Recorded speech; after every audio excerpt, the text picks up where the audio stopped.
Vous vous apprêtez à embarquer pour un épisode de la Retardis Experience, le podcast de découverte de la série Doctor Who.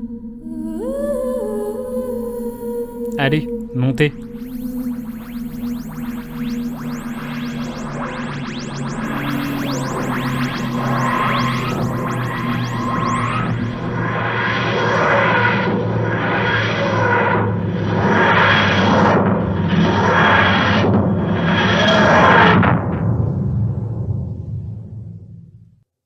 Je donne la parole à Joe, notre pilote. Je me présente, Joe, votre pilote. Il y a eu une chute de diamants au canyon de la sorcière d'hiver, alors nous allons prendre un petit détour, comme vous pouvez le voir sur la carte. Le voyage durera 500 clics jusqu'à la côte à multiples facettes, ce qui fait une durée estimée à environ 4 heures. Merci de voyager en notre compagnie, et comme ils avaient l'habitude de le dire autrefois, c'est parti mon kiki. C'est parti mon kiki et on embarque pour débriefer un nouvel épisode un peu stressant ce soir. Épisode dans lequel le docteur se retrouve face à une des rares choses qu'il ne peut combattre, la peur d'un groupe d'êtres humains. Un épisode qui peut nous donner une claque ou nous agacer et pourtant qui est d'une simplicité, mais pas sur tous les aspects. Bref, est-ce que cela nous promet une magnifique émission ? 4 heures de pur bonheur. Amusez-vous bien. Bonjour à tous et bienvenue dans ce nouvel épisode de Retardis Experience consacré ce soir à l'épisode 10 de la saison 4, Un passager de trop, titre original Midnight, diffusé le 14 juin 2008 sur la BBC, écrit par Russell T Davies lui-même et réalisé par Alice Troughton. Je sais pas si je le dis bien, mais bon. À chaque émission, il y a un truc qui est difficile à dire en anglais, donc bref. Pour échanger sur cet épisode, côté Néo-Wouvian, nous sommes avec Bob et Eden. Salut. Bonjour tout le monde. Salut Cédric. Et Salut côté à tous. Wouvian, nous sommes avec Doraline, Maël et Pierre. Salut. Des maths. Coucou. Salut. Comment ça va bien ? Ça va bien et toi? Bien. Bah, ça va Oui, bien. ça va. Bon, bah tant mieux. Eh bah du coup, on va commencer tout de suite avec votre mot. Et je vais commencer par Eden. Eh bien, le mot du jour, ce sera écho, écho. Bob. Echo. Star Tour, l'aventure continue. C'est bien vu ça. Doraline. Fascinant. Maël. Alors c'était très compliqué ce mot parce que j'ai eu la bonne idée à l'épisode précédent de dire le mot angoissant. Et ce mot, on pouvait totalement l'utiliser pour cet épisode-là. Et puis je me suis dit, ils vont sûrement me traiter de fainéant. Donc j'ai tapé sur Google synonyme d'angoissant. Tout ça pour prendre le mot qui n'a rien à voir, qui est, qu'est-ce que j'ai dit déjà? Troublant. Voilà. Non. Tout ça pour ça? Oui, là c'était dur. Et Pierre, du coup. Bah moi c'est incroyable. Ah, bah dis donc. Tout ça. T'as vu ça? Oui. J'aurais pu faire le même blabla que Maël en disant que la dernière fois j'avais dit flippant, que j'aurais pu redire flippant. Mais je me suis dit que ça aurait fait redondant donc. C'était ton mot redondant. Redondant, voilà, c'est mon mot, redondant. Moi je croyais qu'au final il allait nous sortir. Et tout ça pour en arriver à intriguant. Ah, punaise. Je l'ai noté aussi dans mes nombreuses notes, il y a le mot intriguant aussi. Et je l'ai mis entre guillemets, souligné gras italique. On le mettra dans le nouveau bingo. Allez, on écoute le résumé que nous a préparé Adèle. Alors que Donna se la coule douce en vacances, le docteur décide de prendre place à bord d'un vaisseau pour faire du tourisme. C'est donc parti pour un voyage de 4 heures où il décide de taper la discute avec les autres passagers. 4 heures ? C'est bien mal connaître la SNCF, car le vaisseau s'arrête tout net et visiblement ce n'est pas pour la pause pipi, et ils ne sont pas prêts non plus de repartir. Une ombre s'approche du vaisseau, et ce n'est pas un Vashta Nerada cette fois. Toc toc, qui est là ? Une chose invisible qui entre avec fracas, détruisant le cockpit sur son passage. C'est alors qu'une des passagères semble pétrifiée.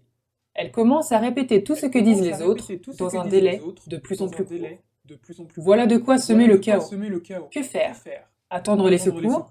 Jeter ciel par-dessus bord ? Gros débat sur la question, qui finit par se retourner contre le docteur, seul à vouloir garder Ciel en vie. Soudain, Ciel ne répète que le docteur. Elle devance même ses propos, en prenant finalement possession du docteur. Ciel, qui ne semble toujours pas elle-même, retourne le cerveau des passagers pour les pousser à se débarrasser du docteur. Heureusement, l'hôtesse finit par comprendre et croire ce que le docteur avait dit plus tôt. Elle se sacrifie en se jetant sur Ciel pour la pousser dehors. Les secours arrivent enfin et le docteur peut retrouver Donna. Voilà pour le résumé d'Adèle. Merci Adèle. Est-ce que vous avez des choses à rajouter sur ce résumé ? Pour citer super Mireille, d'effet. c'est un enfer sonore. Ouais, j'allais dire, j'avais l'impression de me retrouver à nouveau dans l'épisode. Mon mot, c'est angoissant après ce résumé. Ah bah tiens, bah ouais, c'est flippant. Non mais super bien. Par contre, c'est super bien fait. Bob, tu as dit ? Ah, j'ai dit superbe effet. Ah, d'accord. Merci. Alors, on va écouter votre ressenti global sur l'épisode. Et tiens, je vais commencer par toi, Bob. Juste génial. Je sais même pas ce que je vais pouvoir critiquer dans cet épisode. Et ça m'angoisse de penser ça. C'est angoissant. Je suis sûr qu'on va trouver des choses à dire quand même. Moi, je suis pas sûr. Eden. Cet épisode, je vais reprendre le mot, je crois que c'est Doraline, il est fascinant. Tout ce côté psychologique, huis clos, comment il y a des retournements de cerveau qui se font, comment l'humain peut être totalement influençable et tout, c'était vraiment fascinant. Donc un épisode génial et qui laisse pas indifférent. Doraline. Pour faire écho, je vais dire que tout m'a fasciné dans cet épisode, hein, comme le disait Momo. Je ressors j'en ressors toujours à chaque fois bouche bée avec des tonnes de questions et étrangement c'est pas frustrant parce que je trouve que dans cet épisode on nous en montre ni trop ni pas assez. Et ça laisse place à l'imagination, et je trouve que dans le domaine de l'horreur ou de l'angoisse, c'est bien mieux que d'avoir des réponses qui sont bien souvent décevantes. Donc, en résumé, je me suis revue devant un méga génial bon épisode d'X-Files, et j'en suis toujours autant sur le cul, quoi. Ah non, mais si t'as regardé X-Files, ça va pas, hein. T'as pas regardé le bon épisode ? Pierre. Moi j'ai mis très longtemps à lancer l'épisode, je m'en souvenais pas beaucoup. Je me souvenais juste de ce que t'as... Oui, je sais, je suis un Wouvian et je m'en souvenais plus beaucoup. Je me souvenais juste de ce que t'avais pu dire Cédric sur l'épisode, et puis au final je l'ai lancé en me disant que c'était qu'un épisode de série. Et c'est ce que je disais tout à l'heure à Doraline, au final j'étais déçu de l'avoir lancé si tard parce que je l'aurais bien re-regardé une deuxième fois avant l'enregistrement. Voilà, ça t'apprendra à attendre le dernier moment. Voilà. Maël. Moi, c'est un épisode que j'adore. C'est sans doute l'épisode de Doctor Who que j'ai vu le plus de fois. C'est un épisode que je vois tous les ans. Et je l'ai même vu dans un avion. Spoiler, il faut pas faire ça. Le truc qui doit te rendre parano le reste du voyage, quoi. En train. Quelle est la compagnie qui ose faire ça, quand même? Mais si j'ai ressenti ça pendant mon vol, c'est que l'épisode est franchement très très bon. Je trouve que c'est un excellent huis clos. Je trouve qu'il utilise super bien les codes de ces films-là, donc c'est-à-dire une utilisation d'un bruit qui est hors champ, qui laisse place à de l'imagination, une ambiance qui est de plus en plus, je vais le dire, angoissante. Et on passe vraiment un super moment, et puis ça pose plein de questions sur, en tant qu'être humain, quand une situation comme ça se passe, eh bien, on est, pour être poli, bien horrible. Et l'épisode le traite plutôt bien, et on passe un moment, franchement, s'il pouvait durer 2 heures, ça aurait été 2 heures fantastiques. Oh, ça, je suis pas sûr, hein. On sait pas ce qu'on veut, hein. Oui, parce que après, si on avait eu 2 épisodes, on aurait dit, au final, ils ont meublé, hein. C'est trop long. Ouais, je pense que, on va en reparler, mais moi, je dirais que, franchement, je pense que l'épisode, il fait la durée parfaite, quoi. Il aurait perdu de son charme s'il avait été plus long. Ouais, je pense aussi. Enfin bon, bref, on en parlera après l'avis des auditeurs et auditrices. Donc, j'ai eu 3 avis écrits. Donc, déjà, un court commentaire de Louis qui dit pas des plus mémorables. Donc, au final, il va à contresens de nous. Incroyable. Un commentaire de Mathis, épisode génial, interprétation de Davidou à son paroxysme, mêle une ambiance particulière et insoutenable, concept original. C'est très bien résumé. Oui. Un avis plus complet de Nico. Épisode encore plus impressionnant quand on sait que RTD l'a écrit à la dernière minute en moins d'une journée. Pour moi, j'adore cet épisode, surtout parce qu'il arrive parfaitement à prédire la réaction des humains dans des situations de crise. On a connu ça pendant le Covid, donc on peut voir que RTD était vraiment pas loin de la vérité. On voit des gens qui pensent qu'à eux-mêmes ou qui deviennent complètement parano complotistes, ils perdent tout sens moral, ils ont failli tuer le docteur, et capacité d'analyse, y compris le scientifique. Pourtant, c'est bien dans les situations de crise où il faut être particulièrement empathique et se serrer les coudes. Bravo, encore une belle leçon de Doctor Who. Globalement, l'épisode nous met particulièrement mal à l'aise justement parce qu'il nous met face à la vraie nature humaine. Un énorme 10 sur 10 pour moi. Bisous. Fun fact, un des acteurs est un des fils de Patrick Troughton, le deuxième Docteur. Il a également joué le deuxième Docteur dans des aventures audio. Voilà. Je m'en doutais que c'était Nico. Oui, il nous met toujours une ou deux anecdotes quand il nous fait un avis. C'est sympa. Non, pas forcément ça. La façon dont c'était écrit. Ah. Est-ce que vous avez quelque chose à répondre à Nico ? Ou même à Mathis ou à Louis ? Non, mais déjà, pour Nico, merci pour les compléments d'anecdotes, c'est toujours cool. Et je suis assez d'accord, c'est vrai que ça montre bien la facette des gens dans des situations de crise où on se dit non, mais c'est pas possible, on réagirait pas comme ça. Mais en fait, si, on réagirait comme ça, on deviendrait, je pense, parano, enfin, avec des réactions qu'on ne se serait jamais cru capable. Et je trouve que, comme dit Nico, c'est assez bien représenté dans l'épisode. Oui, puis regarde, même ne serait-ce que quand tu fais un jeu avec des potes, que tu joues au loup-garou par exemple, c'est toujours compliqué de... Tu te dis oui, mais lui il peut être gentil, il peut être méchant, t'as toujours du mal à savoir qui arrive bien à se défendre, qui arrive bien à calmer les autres, et des fois c'est pas forcément tu fais pas forcément les bons choix. Oui, tu sais jamais comment vont se comporter les gens c'est ça. Dans différentes situations. Et du coup, le dernier avis de Pandora. Bonjour la team Retardis et autres spécimens, c'est Pandora, j'espère que vous allez bien. Je vous propose d'embarquer avec le docteur à bord de la navette 50, direction une cascade de saphir. Et si comme moi vous auriez préféré rester avec Donna et faire un bain de soleil, désolé, pas le choix, c'est parti pour 8 heures de route aller-retour. Pas sûr que la cascade de saphir en vaille vraiment le coup. J'ai beaucoup aimé cet épisode qui se décompose en deux parties. Une première partie colonie de vacances où tout le monde apprend à se connaître et tout le monde s'amuse, et grâce au docteur on échappe à un brouhaha insupportable. Puis l'angoisse. Panne mécanique et apparition d'un extraterrestre qui s'insinue sournoisement dans la blonde et c'est parti pour une partie de répète tout ce que je dis très agaçante. J'ai trouvé tout ça très angoissant. La disparition des pilotes, l'extraterrestre qui arrive à prendre possession du docteur et le prive de sa voix et le paralyse. Le monde qui se retourne contre le docteur pour se débarrasser de lui, et finalement, c'est l'hôtesse qui se sacrifie pour exterminer la blonde possédée et qui sauve le docteur. J'ai adoré le jeu de l'actrice de ciel. Elle rend très bien le fait d'être possédée par un extraterrestre. Dans cet épisode, on voit pas beaucoup Donna, mais c'était tellement bien ficelé, tellement angoissant, tellement bien construit qu'elle ne m'a pas vraiment manqué. En revanche, je trouve qu'on a un peu trop vu Rose. Oui, j'ai vu sa tronche dans la télévision. Donc, 2 secondes, ça m'a suffi. Mais je crois que pour le prochain épisode, elle sera là de chair et d'os et qu'on va la voir un peu trop souvent. Donc franchement, j'ai pas hâte. Bon, voilà, c'est tout pour moi. À plus la team Retardis. Merci Pandora. Est-ce que vous avez quelque chose à répondre à Pandora ? Elle prend cher Rose. Hein. Ah, elle est pire que nous, Pandora. Ouais, et d'ailleurs, j'ai hâte d'avoir l'avis du prochain épisode. À mon avis, elle va j'attends plus son avis que regarder l'épisode. Hein. Non, après, pour la reprendre, je suis totalement d'accord avec elle sur, alors 2 points, globalement surtout, mais aussi sur le fait, ce qu'elle a souligné, qu'on sent pas l'absence de Donna, finalement, sur cet épisode, et qui passe très vite, d'ailleurs, et le jeu d'actrice, de Ciel. Elle est vraiment assez dingue, ouais. C'est vrai que c'est fou, hein.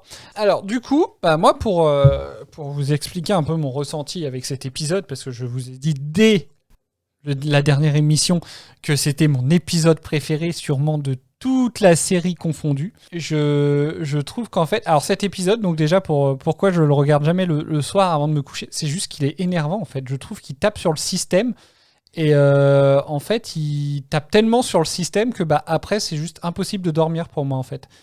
Le côté répétition, puis après même parler en même temps, puis on revient après sur de la répétition même si l'ordre est inversé. C'est assez perturbant, je trouve. Voilà.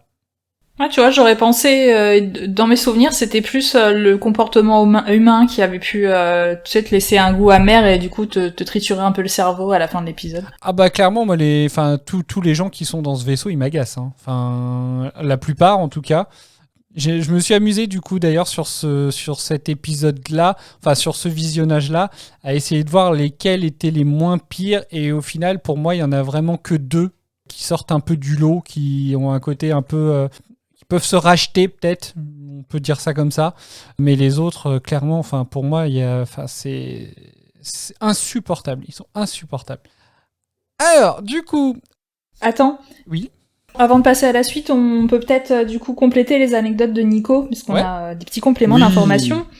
Du coup, effectivement, comme il l'a souligné, le scénario a été écrit en très peu de temps, parce qu'en fait, cet épisode, il a été écrit pour remplacer un autre qui était intitulé Century House, donc qui était écrit à l'origine par Tom McRae. C'est ça, McRae. Épisode que Russell T Davies trouvait trop comique et trop similaire à l'épisode Agatha Christie mène l'enquête. Cet épisode nous aurait montré le docteur qui se joignait à une émission de télé-réalité paranormale appelée Most Haunted pour enquêter sur une vieille dame hantée par une créature a priori ou un fantôme, la veuve rouge, pendant que Donna regardait l'émission depuis chez elle. Donc c'était quand même un épisode un épisode économique sans Donna, du coup. C'est ça. Mais ça aurait pu être sympa aussi, j'avoue. Le côté télé-réalité paranormale. Ouais. Après, est-ce que le côté télé-réalité serait pas fait redite par rapport à un épisode où le docteur était plongé dans une émission de télé? Dans le dernier épisode avec Rose, et Eccleston. Et avec Jack. Ah oui, c'est vrai.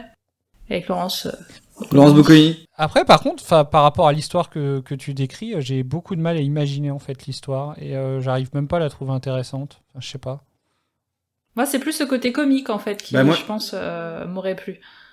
Ouais, mais justement, dans l'idée télé-réalité paranormale, je le vois pas forcément le côté... Tu vois pas ça comme... Le côté comique. Ah. Ouais, c'est peut-être parce que moi je regarde des télé-réalités et que ça me fait rigoler. Enfin, non, je regarde pas, attention, je ne regarde pas de télé-réalité. Mais le peu que j'en ai regardé, ça m'a beaucoup fait rigoler. Surtout les trucs flippants, qui sont censés être flippants à l'origine. Cédric pourra en témoigner. Il y a des noms ou... Comment ça s'appelle? Ghost... Comment ça s'appelait, Cédric? Les trucs de maison hantée où ils Ghost ont des Hunter? drôles d'appareils. J'ai plus le nom, mais c'est 3 gars qui enquêtent, c'est ça, sur des phénomènes paranormaux et ils sont là tout le temps. Oh là là, vous avez entendu ça? Alors qu'il y a juste eu une latte de plancher qui a craqué, quoi. D'accord. Globalement, c'est ça. Oui, vu comme ça, oui, ça peut être drôle. Et du coup, on a une seconde anecdote pour compléter ce qui a été Ghost dit. Adventures. Non, rien à voir. C'est pas l'anecdote. Rien à voir, du coup. Excuse-moi de t'avoir coupé, c'est Ghost Adventure, je crois. Ah, non, mais priorité au direct, je comprends. Vas-y, on t'écoute. Non, juste pour confirmer que effectivement David Troughton, qui joue le professeur, c'est bien le fils de Patrick Troughton, l'interprète du deuxième docteur, qui avait déjà joué dans The War Game, qui est d'ailleurs l'épisode final de son père, et dans The Curse of Peladon, et du coup ainsi que de nombreuses productions audio de Big Finish Production. Et petite précision à noter, c'est que la réalisatrice de l'épisode, Alice Troughton, n'a aucun lien de parenté. Aucun lien, je suis fils unique. Très bien. Ah, merci, punaise, j'allais le faire sinon. Tu l'avais préparé? Ah bah oui, je l'avais préparé. Très bien, merci. Bah merci à toi. Eden, Bob. Oui. Qu'est-ce que vous avez envie de nous dire sur cet épisode? Qu'est-ce qui vous a hypé? Qu'est-ce qui vous a fasciné? À partir de quand vous avez été fasciné? Est-ce que ça a été tout l'épisode? Est-ce qu'il y a eu des moments de creux? Est-ce qu'il y a... Enfin voilà. Est-ce que vous avez dormi? Dormir sur cet épisode, oui, est-ce que vous l'avez pas regardé possible. avant de dormir? Est-ce que vous l'avez regardé dans l'avion? Non, alors, non, je l'ai pas regardé dans l'avion, du coup, j'étais bien sur mon canapé. Mais non, j'ai regardé milieu d'après-midi, début, milieu d'après-midi. J'ai suivi le conseil de Cédric, je me suis dit, on sait jamais. Et donc, du coup, tu trouves que j'ai eu raison? Alors, moi, le regarder plus tard, ça m'aurait pas trigger, je pense. Parce que bon, j'ai déjà regardé des trucs pires le soir, genre Walking Dead le soir, je pense que c'est pire. Mais non, je pense que si j'ai bien compris, il y a un épisode qu'on verra dans quelques semaines qui sera bien pire et à ne peut-être pas regarder avant d'aller se coucher, celui-là, vraiment. Bob? De mon côté, j'ai beaucoup aimé la façon dont il était construit scénaristiquement parlant. Le fait qu'il n'y ait pas d'alien ou de choses un peu excentriques comme une grosse guéguette qui sort de nulle part ou un truc qui n'est ni queue ni tête, je me rends compte que c'est vraiment ce que j'aime dans Doctor Who quand il n'y a pas ça. Et c'est dommage parce que c'est quand même assez rare au final. Mais du coup... ouais. Mais cet épisode, du coup, je le trouve juste parfait en tout point. Parce que au début... Moi, je suis pas très fan des huis clos, je l'avais déjà dit, surtout quand ça se passe dans une navette spatiale. Mais l'aspect un peu comique qu'il y avait au début, moi, ça m'a vraiment... Je l'avais dit le dernier épisode que j'y craignais un peu ou pas ? Oui, au précédente émission, t'as dit que tu craignais un peu du fait qu'on se retrouve encore sur un huis clos, vu et revu, etc. Et bah là, je sais pas ce qui s'est passé, mais quasiment d'entrée de jeu, les petites touches d'humour avec le docteur, etc., ou ce qui a pu se passer dans ma tête, j'y reviendrai juste après, fait que j'ai accroché tout de suite, et quand j'ai vu que ça commençait à avoir les répétitions vocales, j'étais mais juste captivé par ce que j'étais en train de voir, et le fait qu'à la fin il y ait aucune putain d'explication, j'ai trouvé ça mais juste incroyable. C'est vrai. Ça, du coup, l'épisode, il a plus tendance presque à nous laisser plus de questions que de réponses, du coup. C'est assez... c'est super intéressant. Et pour la petite boutade, quand il y avait par un moment l'espèce de brouhaha ambiant où les gens parlaient, s'excitaient et la nana répétait en boucle, est-ce que je suis le seul à avoir imaginé la scène où t'as Dumbledore sur un pupitre très haut perché qui lance un... Moi je l'ai pensé, j'étais mort de rire. Non. Non, j'ai pas imaginé la scène, non, mais oui, j'ai viscéralement eu envie de leur gueuler ça, ouais, par contre, totalement. Alors après, c'est vrai qu'à partir du moment où ça commence comme ça, on en vient à se dire. Alors, mais il est fou, hein, moi je trouve ce passage-là, tout le passage où l'autre actrice, où l'actrice ne fait que répéter. Ce que disent les autres, en fait, il est assez incroyable. Enfin, moi, je trouve ça fascinant, en fait.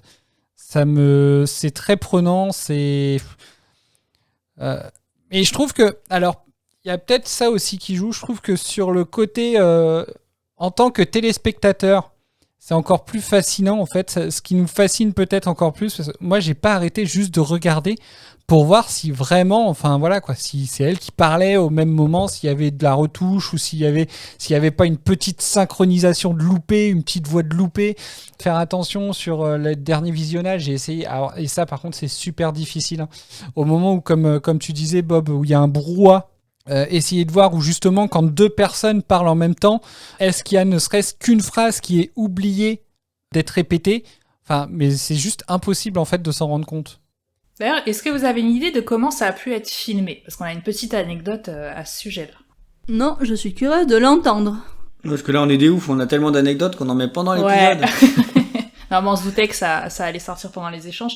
Alors du coup, donc pour que si elle répète les mots et les intonations de chacun des acteurs, quand elle était possédée par l'entité, du coup, sans qu'elle n'ait à mémoriser les phrases, donc de ce côté-là, vous savez que c'est pas ça déjà, donc l'équipe de tournage diffusait devant chaque acteur les lignes qu'elle avait à dire.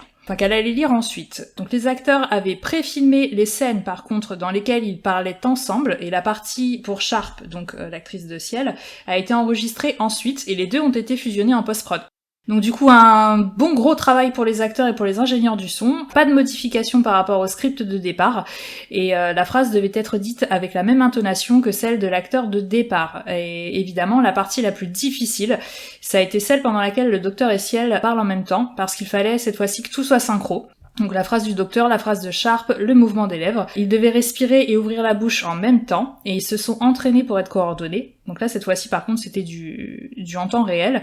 Et David Tennant a précisé que le plus difficile, ça a été de donner la racine carrée de pi jusqu'à la 30e décimale, parce qu'il fallait que ce soit dit rapidement, et qu'à ce moment-là de l'épisode, ils sont pas synchro, mais ils ont un léger décalage.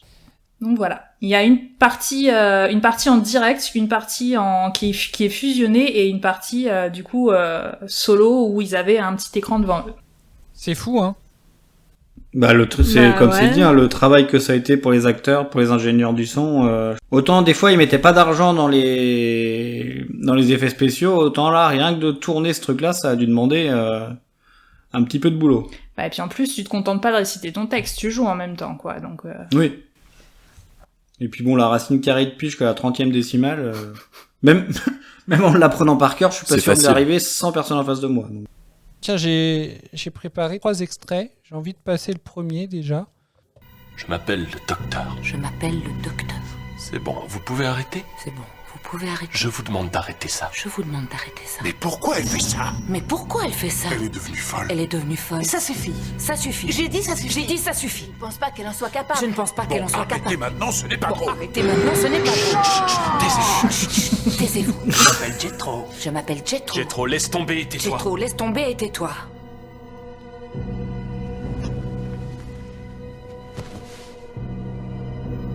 Pourquoi vous répétez tout ? Pourquoi vous répétez tout ? Vous faites ça pour apprendre ? Vous faites ça pour apprendre ? Copier ? Copier. Absorber. Absorber.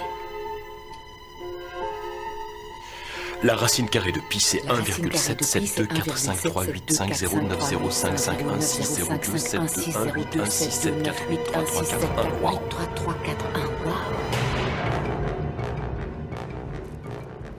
C'est fou, hein, parce que, alors effectivement, donc du coup, bah, ça rejoint un peu l'anecdote, c'est bien, ça fait le lien.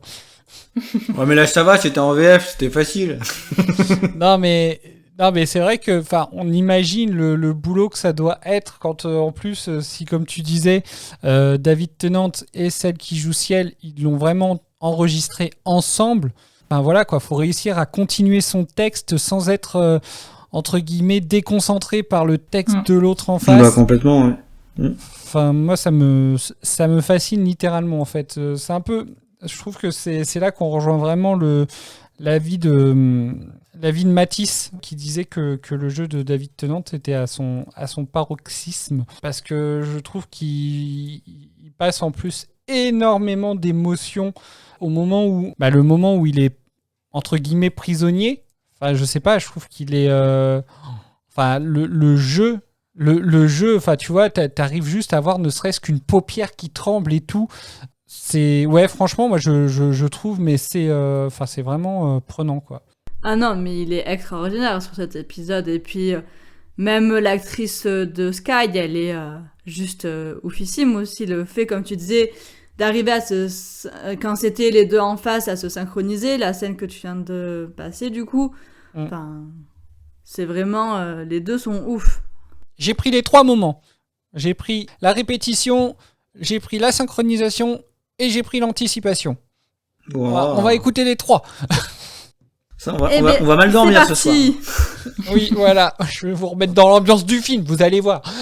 Bon, écoute, on va re-regarder l'épisode avant de dormir, comme ça on sera bien. Après, mais en vrai, je trouve pas que ce soit la répétition qui soit vraiment le plus énervant, en fait. C'est que... Alors, je sais pas si c'est mon côté, entre guillemets, hypersensible ou quoi, mais je pense qu'en fait, c'est plus... ce qui me met sur les nerfs, c'est le côté anxiogène, l'anxiété, en fait, des passagers, que perso, que j'ai tendance à me prendre un peu dans la tronche, et du coup, en fait, c'est ça qui fait que vraiment, après, c'est énervant, en fait. Parce que je trouve que les passagers, ils sont tellement stressés qu'ils communiquent ce stress, et en plus, leur réaction face à ce stress est en plus elle-même énervante. Il y a un beau travail d'acting aussi auprès des passagers, parce que franchement, j'ai trouvé aucun dénotait, alors si ce n'est peut-être les 2 conducteurs qu'on voit très peu et qu'on pas pu faire, montrer leur performance peut-être, mais ils jouent tous super bien. Oui, puis on les aurait vus sur la durée, on les voit 1 minute voilà. Au maximum, on les aurait vus sur tout l'épisode, peut-être que on aurait eu un sentiment différent vis-à-vis de ces 2 personnes-là. Bah moi je veux bien rebondir sur ce que t'as dit sur l'actrice qui joue Ciel, son regard juste incroyable. Enfin je sais pas, t'avais l'impression qu'elle était à la fois là et en même temps absente, je sais pas l'expliquer mais j'ai trouvé son jeu d'acting extraordinaire. Elle était super expressive pour jouer l'inexpression. Enfin, je sais pas. Oui, parce que comme tu dis, en fait, oui, c'est marrant. Elle était là sans être là. C'était, ouais, c'est fascinant. Vraiment, c'est. Moi, je trouve que, en fait, pour jouer sur cette... En fait, c'est pas si simple que ça, je pense, parce que, encore, on peut dire qu'il y avait un espèce de huis clos aussi sur Agatha Christie, par exemple. Mais c'était pas pareil, parce que les décors changeaient, on n'était quasiment pas sur du instant réel, etc. Donc, il pouvait y avoir une dynamique. Là, je pense que la difficulté d'un épisode comme ça, pour qu'il reste aussi haletant, aussi prenant, reste quand même dans le fait qu'on reste toujours au même endroit, tout est quasiment en temps réel, donc en gros, tout repose quasiment sur les acteurs, quoi. Et du coup, il fallait vraiment prendre des acteurs qui jouaient bien le truc, parce que sinon, quelqu'un qui était pas capable de jouer le rôle que chacun a joué, mais je pense que ça aurait pu être nettement moins bien fait, nettement moins prenant, nettement moins intéressant. Donc, alors forcément, il y a la réalisation, il y a sûrement de la post-prod aussi derrière. Donc voilà, mais je trouve que c'est... Enfin, moi, je trouve ça... C'est vrai que ça va être difficile de dire des trucs négatifs. On va flinguer les portraits les différents profils des êtres humains qu'il y avait derrière. Mais ça nous fera du bien. Il y aura des choses à dire, ouais.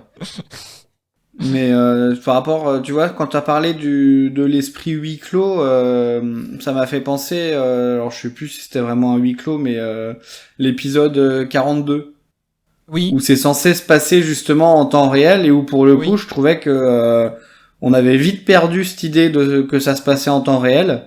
Et bah dans cet épisode-là, tu peux difficilement le perdre parce que t'es quand même toujours dans la même pièce à part la minute où le docteur va dans le cockpit, mais sinon du début à la fin tu es dans un avion, donc forcément si le reste était pas bon, l'épisode aurait pas marché du tout. C'était celui où ils étaient bloqués dans un vaisseau? Aussi, ouais. Brûle avec moi en VF, non, c'est pas ça? Oui, c'est ça. Et là, pour le coup, dans cet épisode, dans l'épisode dont on parle, un passager trop, t'as plus la sensation d'oppression et d'urgence, en fait, que dans l'épisode 42 qui est censé se passer en temps réel, quoi. Bah, complètement. Ah bah, il y a la claustrophobie en plus, là, clairement. Là, t'es juste enfermé, tu sais que tu peux pas sortir parce que l'extérieur, tu peux pas respirer, tu peux pas survivre à l'extérieur de la navette. Enfin, mais je trouve que ça pousse à se poser pas mal de questions, en fait, ce genre de truc. C'est juste, est-ce que après avoir vu un épisode comme ça, est-ce que juste tu te sentirais capable de faire ce genre d'excursion, quoi, où clairement tu te rends compte que les gens, ils font. Alors après, je sais pas si ça faisait longtemps ou pas qu'il y avait ce genre d'excursion, mais est-ce que vraiment après tu te sens prêt à faire une excursion dans un endroit où clairement, s'il y a un problème, tu peux pas sortir, quoi. Enfin, c'est bien beau au début, l'hôtesse, elle explique où sont les sorties de secours, mais bon, faut que tu sois sûr de pouvoir sortir, en fait. Oui, complètement. Je pense qu'il y a un moment donné où la passion est telle, quand tu as envie de visiter quelque chose que assez peu de monde ont vu, que tu prends le risque. Regarde ceux qui vont dans l'espace, ou plus récemment, de façon tragique, ceux qui sont descendus avec le sous-marin là qui a implosé. Oui. Ouais, mais là, finalement, hormis rouler dans la navette, il y a pas de fenêtre dans la partie cockpit. Enfin, tu la vois dans le cockpit avec les deux conducteurs, et encore, il rechigne un peu à l'ouvrir. Bah oui, c'est ça, oui. Finalement, là, en fait, ils montent dans une navette, mais juste pour rouler sur la Terre, ils vont même pas voir le paysage, en fait, je me rends compte. Ah, on se demande même comment ils font pour naviguer, en fait. Enfin... Bah oui. Oui. Bon, t'as peut-être un radar, un truc comme ça, mais... Et ils ont sans doute payé très cher. Oui, c'est vrai, pour ne rien voir. Comme les robots aspirateurs. Moi, ça m'a pas choqué dans le sens où ils ont donné une explication. Il y a très peu de monde qui est allé sur cette planète et personne n'y a jamais vécu. Pour moi, ça peut être suffisant pour motiver plein de monde à vouloir y aller. Ouais, ils ont moins. Est-ce que tu courrais ce danger-là, sachant que, si tu tombes en rade, s'il se passe quelque chose, le danger, il est autant à l'extérieur. Bon, ils savaient pas que le danger serait à l'intérieur, mais également. Mais est-ce que ça vaut le coup si c'est pour rien voir et juste pour dire, ouais, j'y suis allé, j'ai passé 4 heures à rouler dans une petite navette sur cette planète-là, quoi. Enfin... Non, mais même pire, Doraline, tu meurs. La dernière chose que tu vois, c'est être enfermé dans cet avion. C'est horrible. J'avoue. Mais il y a une phrase que t'as dite, Cédric, et je me suis posé une question. Si au lieu de... Du coup, je passe à la fin de l'épisode, mais au lieu de sauter avec Sky Silvestri, si elle avait sauté avec le docteur, est-ce que le docteur, il allait se régénérer quand même? Bah, je sais pas. Parce qu'au final, est-ce qu'il se régénère non-stop en continu ou est-ce qu'au bout d'un moment... Bah après, est-ce que lui-même pourrait, entre guillemets, on sait pas, enfin, il est pas... c'est pas un être humain, donc est-ce que lui-même, il pourrait... ça se trouve, il pourrait supporter. Après, je pense pas, hein, clairement. Personne n'est jamais allé... Enfin, ouais, je sais pas. Parce qu'au bout d'un moment, à ce moment-là, il se régénère, mais s'il se régénère dehors, bah, la régénération suivante, bah, c'est pareil, quoi. Il se prend la même chose dans la tronche. Donc, la régénération sans fin. Là, on passerait sur de la sur de la régénération perpétuelle, en fait. Ce serait comme The Curse of Fatal Death, dont on a déjà parlé une fois. Une vidéo de 20 minutes, un truc comme ça sur YouTube, qui avait été diffusée dans l'équivalent du Téléthon, je crois. Avec Rowan Atkinson, ouais. Hugh Grant, je crois même. Hugh Grant, Jim Broadbent. Ouais. Donc oui, effectivement, enfin voilà quoi. Donc, ouais, je sais pas. Mais au final, alors ça c'est quelque chose parce que Adèle m'a donné quelques idées de ce qu'elle avait pensé de l'épisode en vrac, comme elle m'a dit. Et c'est ce qu'elle dit. Elle dit les humains sont horribles, mais au final c'est pas le docteur qui les sauve à la fin, c'est l'hôtesse. Et c'est vrai. Bah justement, est-ce que vraiment on peut considérer que les gens sont horribles ? Parce que oui, de prime abord, c'est honteux de vouloir entre guillemets sacrifier la personne qui semble poser problème, mais dans les faits, c'est quand même in fine ce qui s'est passé. Eden ? C'est vrai. Mais moi, j'aurais jamais cru au début de l'épisode que c'était pas la pilote, l'hôtesse qui allait les sauver. Parce qu'au début, je n'aimais pas du tout ce personnage. Elle faisait très robotique. Au début, on peut tout à fait penser que c'est, entre guillemets, elle le passager en trop. On peut penser que c'est elle qui peut être l'élément perturbateur, justement. Parce qu'elle dit, vous inquiétez pas, les secours vont arriver. Sauf que tu peux très bien penser que les secours vont jamais arriver. Ouais, c'est vrai qu'elle est assez au début indéchiffrable, comme dit Doraline, on dirait un robot en fait, à donner ses instructions, à reprendre les passagers quand ils font pas bien les choses, etc. Donc c'est vrai que quand le fait que ce soit la première à comprendre qu'en fait c'est le problème, ça vient de Sky, c'est quand même, je m'y attendais pas. Moi, je trouve que c'était vraiment une première de la classe dans le respect des procédures à la con, alors là, c'était dans les cas des procédures de sécurité et autres, mais moi, j'ai trouvé qu'elle interprétait plutôt bien la personne au service client qui est qui respecte énormément les procédures, quitte à en tomber dans l'absurde. Alors moi, il y a un truc, par contre, il y a un passage où le moment où c'est... Alors avant que Ciel soit possédé, entre guillemets, il y a un passage quand même qui me dérange un peu, et donc on est déjà face à, à un état de panique qui peut être vachement difficile à gérer. Elle est la seule personnelle navigante, donc du coup, c'est elle qui doit vraiment, entre guillemets, tenir un peu la cabine.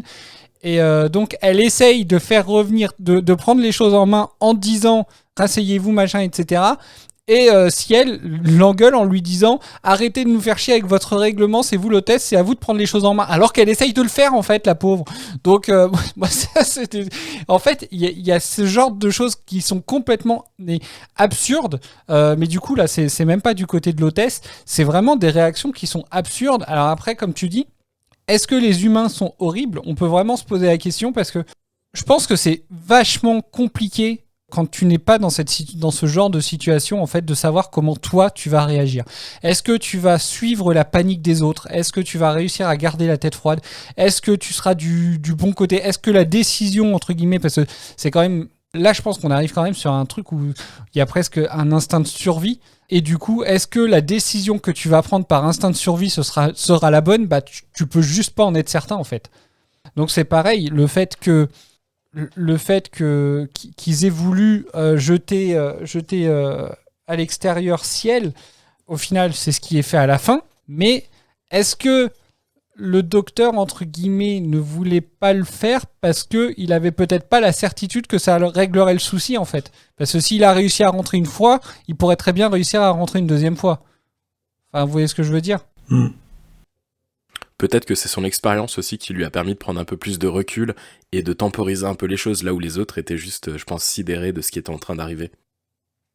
D'ailleurs, il m'est venu un peu une illumination, vous allez me dire ce que vous en pensez, quand on écoutait les avis au tout début.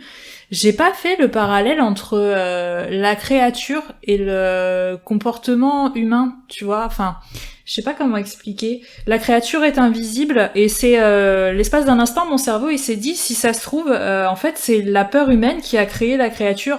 Vous allez me dire que ça vous saoule, mais je vais en revenir à X-Files. Dans un épisode, il y a la peur des gens.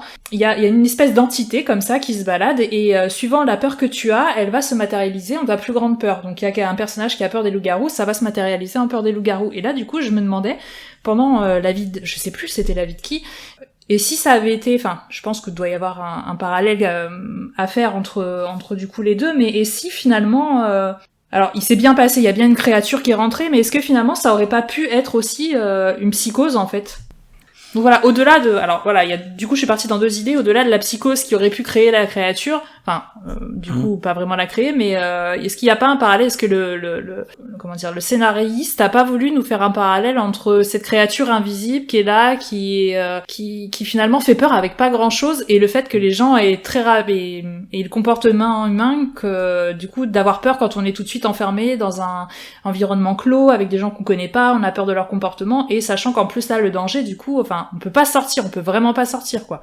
Moi, je te rejoins complètement dans ton point de vue. Pour moi, c'est un épisode qui va traiter de la folie, qui va montrer une sorte de décadence de l'humanité, en fait. C'est-à-dire que plus on avance dans l'épisode, plus du fait que l'être humain ne voit pas ce qui se passe, ne sait pas ce qui se passe, est plongé dans une folie, et dans cette folie, il plonge dans une forme de je sais pas comment le dire, mais ils ont plus cette rationalité. Et je trouve que je suis complètement d'accord avec toi que ce monstre, en fait, il se nourrit de cette peur. Je trouve ton point de vue très intéressant et j'abonde dans ton sens. En plus, tu cites X-Files, donc quoi de mieux. Merci. J'ai beaucoup de points positifs. Hein. Pour une idée qui a popé comme ça, c'est fou. Je sais pas quoi en penser, parce que sur le papier, j'aime bien. Et en même temps, je me dis, si c'est ça, ce serait dommage, parce que ça expliquerait un peu l'inexplicable. Tu me mets dans une je pense position pas vraiment délicate. que ce soit ça, hein. Mais je pense que on aurait peut-être essayé de nous faire passer. Enfin, tu vois, ça pourrait être une deuxième. Je sais pas si ça se dit, une deuxième lecture, voilà. Voilà, on est bien sur une entité, une créature extraterrestre, mais en deuxième lecture, tu pourrais voir un petit peu un parallèle entre. Juste le fait que les gens l'aient imaginé, en fait. Ouais. En fait, dans le cinéma et dans les séries, en fait, on peut appeler ça en fait une forme de sous-texte. Hein. C'est-à-dire ce que l'œuvre veut vraiment raconter. T'as la forme primaire en fait qui dit voilà ce que te montrent les images, mais en fait le plus important c'est qu'est-ce que tu vois entre ces images, et c'est la véritable intention d'un réalisateur par exemple. Ah, c'est ça, c'est exactement le terme que je cherchais, merci. Et en restant dans l'analyse de ce qui s'est passé avec ce personnage, à votre avis, puisque d'entrée de jeu elle dit oh là là la créature vient pour moi, est-ce que vous pensez que la créature est allée vers elle puisqu'elle pensait qu'elle allait venir vers elle, ou est-ce que vous pensez qu'elle a été vers elle parce que enfin, je sais pas si vous voyez ce que je veux dire, mais ça s'est fait dans quel sens, à votre avis ? Je me suis posé la question aussi, j'ai pas de réponse, mais je me suis posé la même question. Est-ce qu'elle l'a choisi parce que, à la limite, elle s'y attendait, ou est-ce que elle s'y attendait parce qu'elle l'a choisi ? Mais est-ce qu'elle s'y attendait parce qu'elle était pas vulnérable, en fait ? Mais je crois que le docteur, il dit un truc comme ça, qu'en fait, la créature l'a choisie parce que c'était celle qui avait le plus peur, qui était la plus terrifiée. Ce n'est pas le docteur qui dit ça. Pardon, je me suis trompée de personnage, alors c'est qui dit ça ? C'est Jethro, celui qui joue Merlin. Ah oui. De la part d'Adèle. Quoi ? Comment ça ? Elle a raison. Je rage quit. Excellent. Alors en fait, elle m'a écrit exactement Merlin est imbitable, l'ado débile qui veut tout savoir mieux que tout le monde et faire le malin qui n'a pas peur. Voilà. Ceci dit, elle a pas tort. Mais je suis pas d'accord avec Adèle. Moi, je pense qu'il aurait quand même mérité 2 claques. Mais c'est lui, sinon, à un moment, qui dit de tous les passagers, c'est elle qui avait le plus peur. Bah oui, donc il est pas que bête. Ah, après, elle nous dit qu'il a raison, non ? Enfin, oui, elle avait peur, mais est-ce que c'est pour ça que la créature est allée vers elle ? Déjà, comment elle rentre ? Qu'est-ce qu'elle fait du cockpit ? Pourquoi il disparaît ? C'est vrai. C'est pointu, ça. Donc, du coup, je vais reposer ma question. à moins que vous ayez quelque chose d'autre à rajouter sur le sujet. Comment pensez-vous que Donna aurait réagi ? Alors parce que oui, Adèle n'est pas là pour le dire, mais elle m'a envoyé un message après le précédent enregistrement en me disant « Tu dis que c'est ton épisode préféré alors qu'on ne voit quasiment pas Donna. » Bah, j'allais poser la même question qu'elle, du coup. Je l'assume pleinement, ça reste mon épisode préféré même si on ne voit quasiment pas Donna. Voilà. Est-ce que t'aurais aimé voir Donna dans cet épisode déjà ? Je sais pas, déjà je vous pose la question à vous déjà, comment est-ce que vous imaginez qu'elle aurait pu réagir à ça ? Moi, je pense qu'elle aurait fait barrage entre le docteur et les passagers, au péril de sa vie, je pense. Enfin, peut-être pas au péril de sa vie quand même, mais elle aurait fait barrage, en tout cas, pour essayer de sauver le docteur et de raisonner les passagers. C'est marrant, moi je pense qu'elle aurait paniqué de fou. Bah, moi, j'allais dire, moi je pense qu'elle aurait pas du tout cherché à rassurer les autres passagers. Je pense qu'elle aurait... été pire. Bah, je sais pas si elle aurait été pire, mais je pense qu'elle aurait été plus du genre à rajouter de l'huile sur le feu. Je pense qu'elle aurait pas...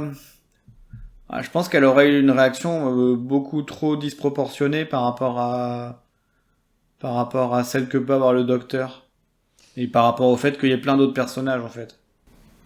Je dirais pas que Donna aurait changé, enfin, serait plongée dans la folie, mais étant donné qu'elle est aussi un être humain, je pense qu'elle aurait été dans une incompréhension et je pense pas que sa présence aurait pu changer quelque chose. Hein. Là, je pense que c'est certain qu'elle aurait pas été de la team on balance la créature. Vu comment comment elle a pu faire preuve d'empathie à travers tous les épisodes, je la vois mal faire ça en tout cas. Oui, moi non plus, ouais. Bah après, quand on voit déjà dans l'épisode avec Agatha Christie, quand elle essaie d'avoir des royalties, on sait pas ce qu'elle aurait pu faire dans cette situation-là. Hein. Je sais pas, c'est vrai que c'est... Ouais. C'est une très bonne question par contre, ouais. Oui, je me demande comment elle aurait pu réagir. Je t'avoue que j'ai du mal à y apporter une réponse. J'ai tellement aimé l'épisode tel qu'il est que j'ai beaucoup de mal à l'imaginer autrement. Moi, je pense vraiment que s'il y avait Donna en plus Docteur, elle aurait pu être en fait le passager de trop. Moi, je trouve ça intéressant dans cette... Oui. Ça tombe bien, c'est le nom de l'épisode. C'était prémédité. Non, mais du coup, je trouve ça plutôt intéressant le fait qu'il n'y ait pas Donna dans cet épisode parce qu'on voit le docteur qui n'a pas sa compagne et qui doit du coup se débrouiller tout seul. Oui, on voit le docteur. Bah, elle le dit même à la fin. Hein, j'ai du mal à vous imaginer sans moi. D'ailleurs, est-ce que c'est la première fois dans la série que le docteur est... Qu'est-ce que c'est prétentieux. Après, est-ce qu'on peut dire qu'il est pas tout seul quand, par exemple, il est sur le Titanic ? Alors oui, il y a Kylie Minogue sur qui fait entre guillemets l'aventure avec lui, mais à la base, il y était tout seul. Oui. Quand il rencontre Donna, c'est pareil. À la base, il était tout seul. Donc, je sais pas. Rose aussi, oui, à chaque rencontre. Ouais. Oui, donc je sais pas si vraiment on peut. Je pense qu'il faut qu'il arrête les croisières. Oui. Arrête de voyager. Ça, vous l'aviez noté aussi en anecdote ou pas ? De quoi ? Parallèle avec la croisière. Oui, pour un truc. Oui, bah si, on pourrait la donner, celle du Titanic. Hein.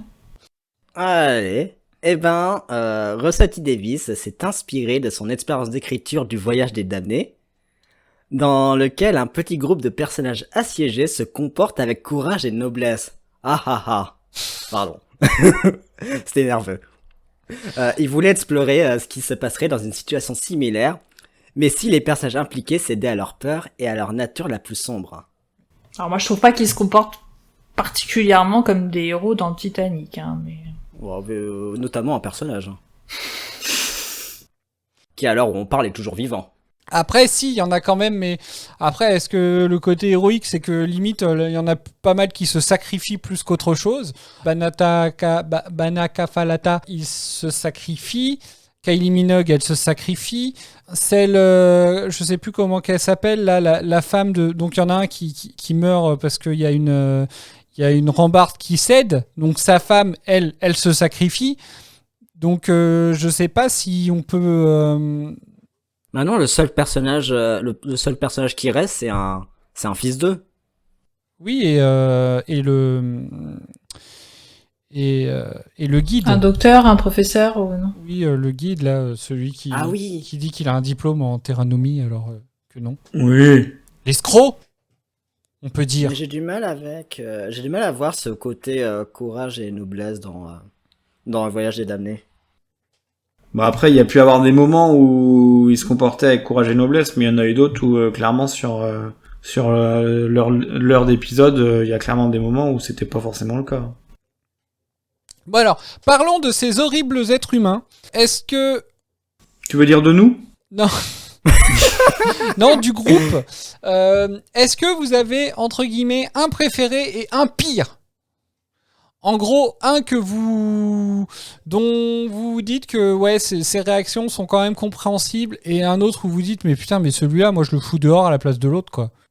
Attends, il faut que je me remémore les personnages et avec ma mémoire, c'est pas évident. Eden. Je réfléchissais, je pense que ceux que j'ai détestés, enfin j'ai à peu près tous détestés sur la fin, les passagers, parce que leur réaction, voilà, même si elles étaient compréhensibles, je pense, sur le moment, et que peut-être que si on était dans la même situation, on sait pas comment on réagirait, mais les parents, je les ai trouvés horribles dans leur comportement, parce qu'au début, ils sont quand même un peu tout gentils, bon, ils sont un peu chiants avec leur fils, mais ils sont quand même tout gentils. Et après, ils se transforment très vite en bâtards, en fait, vraiment. Surtout le père, je crois. Ouais, de ouf. C'est délicat, en fait, parce que c'est vrai que ça aussi, c'est un point fort, je trouve, de l'épisode, c'est qu'on voit l'ambiance se dégrader, mais très rapidement, parce que justement, au début, tout le monde est méfiant vis-à-vis du docteur qui lui est enjoyé, qui a envie de connaître tout le monde parce que voilà, oh bah tiens, on n'a qu'à discuter tous ensemble, faire connaissance, etc. Donc tout le monde déjà, enfin voilà, tout le monde trouve ça un peu chelou. Après, au final, tout le monde rigole bien, il s'entend avec tout le monde. Il va discuter avec celle qui bosse avec le scientifique. Il discute justement avec les deux parents qui leur racontent une histoire de vacances. Il discute avec Ciel qui raconte sa rupture. Enfin voilà quoi, il s'entend bien avec tout le monde. Et effectivement, bah, il y a un événement qui fait qu'au final, il y a tout qui vrille pour tout le monde en fait. Bah c'est ça en fait. Et puis pour celle que j'aimais bien, bah, c'est pareil, après je l'ai pas mal détestée, mais je l'aimais bien au début et j'avais un peu de la peine pour elle aussi. Mais celle qui est avec le scientifique, j'ai oublié comment elle s'appelait. Didi, ouais. Ma chère amie Didi. Didi Blasco. Bob, est-ce que toi, tu as, sur ce groupe d'humains, un que tu peux pas supporter ou un que tu comprends plus qu'un autre ? Ou les deux ? Ou clairement, ils sont un peu tous pareils et puis ils ont leur bon côté, leur mauvais côté. Je les ai trouvés tous un petit peu stéréotypés, mais c'est quelque chose avec lequel je me suis habitué dans Doctor Who, donc ça ne m'a pas forcément beaucoup choqué sur cet épisode-là. Maintenant, concernant le fait que c'est horrible de vouloir jeter quelqu'un par-dessus bord, je vais apporter quelques précisions sur les propos que j'ai dit plus tôt sur le fait qu'au final, ils en étaient quand même arrivés à cette conclusion-là à la fin. Je pense que c'est terrible quand il se passe quelque chose de grave et que l'intelligence collective est dictée par la peur et l'angoisse, comme ça a été le cas dans cet épisode. Et je pense que dans ces situations-là, malheureusement, c'est, je pense, assez souvent que les choses tournent mal. C'est pas pour les excuser d'avoir voulu balancer quelqu'un par-dessus bord, mais en réalité, personne peut savoir comment il va réagir, d'autant plus quand t'as l'ambiance qui... ce que j'appelle l'ambiance, c'est les échanges avec les autres qui poussent à être dans la surenchère et dans le comment faire pour éviter de mourir en fait. Mais c'est ça, après c'est exactement c'est ce que je voulais dire tout à l'heure. Du coup, au final, là on est vraiment sur plus un instinct de survie. Ils ont quelque chose à bord qu'ils ne connaissent pas, dont ils ne connaissent pas les limites, dont ils ne connaissent pas les capacités, les possibilités. Donc à partir de là, leur but, eux, c'est de survivre.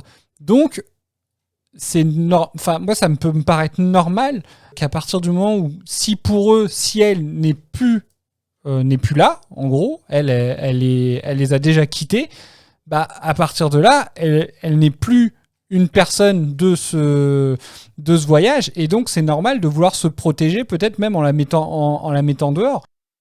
Bon, je vais continuer la même question. On va faire le tour pour la même question. Et après, je vais dire ce qui me dérange, moi, sur tout le groupe, de manière générale. Doraline, est-ce que toi, tu as un personnage du groupe que tu as particulièrement, entre guillemets, que tu as préféré, à qui tu accordes un peu le bénéfice du doute, ou au contraire, est-ce qu'il y en a un que t'as vraiment pas blairé et tu t'es dit, mais putain, mais celui-là... Alors, j'avais noté le trio infernal, femme et enfant. Pour moi, tout partait, l'idée de mettre quelqu'un dehors partait d'eux, et je l'ai trouvé détestable. Mais plus je vous écoute, et plus je me dis qu'en fait, alors, dans un premier temps, moi, je sais pas comment je pourrais me comporter, et je pense que c'est présomptueux de dire non, je ferai tout pour sauver les gens. Enfin, je réagirais pas comme ça. Mais donc du coup, je juge absolument pas, et je comprends tout à fait le comportement qu'ils ont pu avoir. Par contre, moi, ce que je vais leur reprocher, et du coup, c'est à tout le groupe, et c'est peut-être là où je voulais en venir, et dans ce cas-là, excuse-moi, c'est qu'ils font l'erreur une deuxième fois avec le docteur. C'est qu'ils voient qu'en fait, l'entité a laissé de côté, entre guillemets, ciel. Elle est partie dans le docteur, elle voit que l'autre, finalement, elle va très bien. Donc, au fait, ça pourrait se transmettre jusqu'à ce qu'on trouve un moyen de la mettre dans une autre personne. Mais ils refont la même erreur à nouveau avec le docteur. En essayant de le mettre dehors. T'as raison sur ce côté-là. Donc après, voilà, ils sont dans l'urgence, ils réfléchissent pas, ça se comprend. Mais ouais, du coup, en discutant, je me rends compte de ça et ça me dérange un peu. Maël. Oui, ils ont vraiment perdu tout discernement dans cette histoire. Oui, c'est... Enfin... Donc non, c'est même pas là-dessus, moi, que je voulais en revenir. J'en reviendrai après, mais tu as raison. Je suis tout à fait d'accord. Maël. J'ai beau y réfléchir, j'ai vraiment du mal à trouver un nom pour un personnage que j'ai bien aimé et un personnage que j'ai envie de jeter par la fenêtre. Claude. Il était sympa, Claude. Claude. Le mécanicien. La machine à Claude.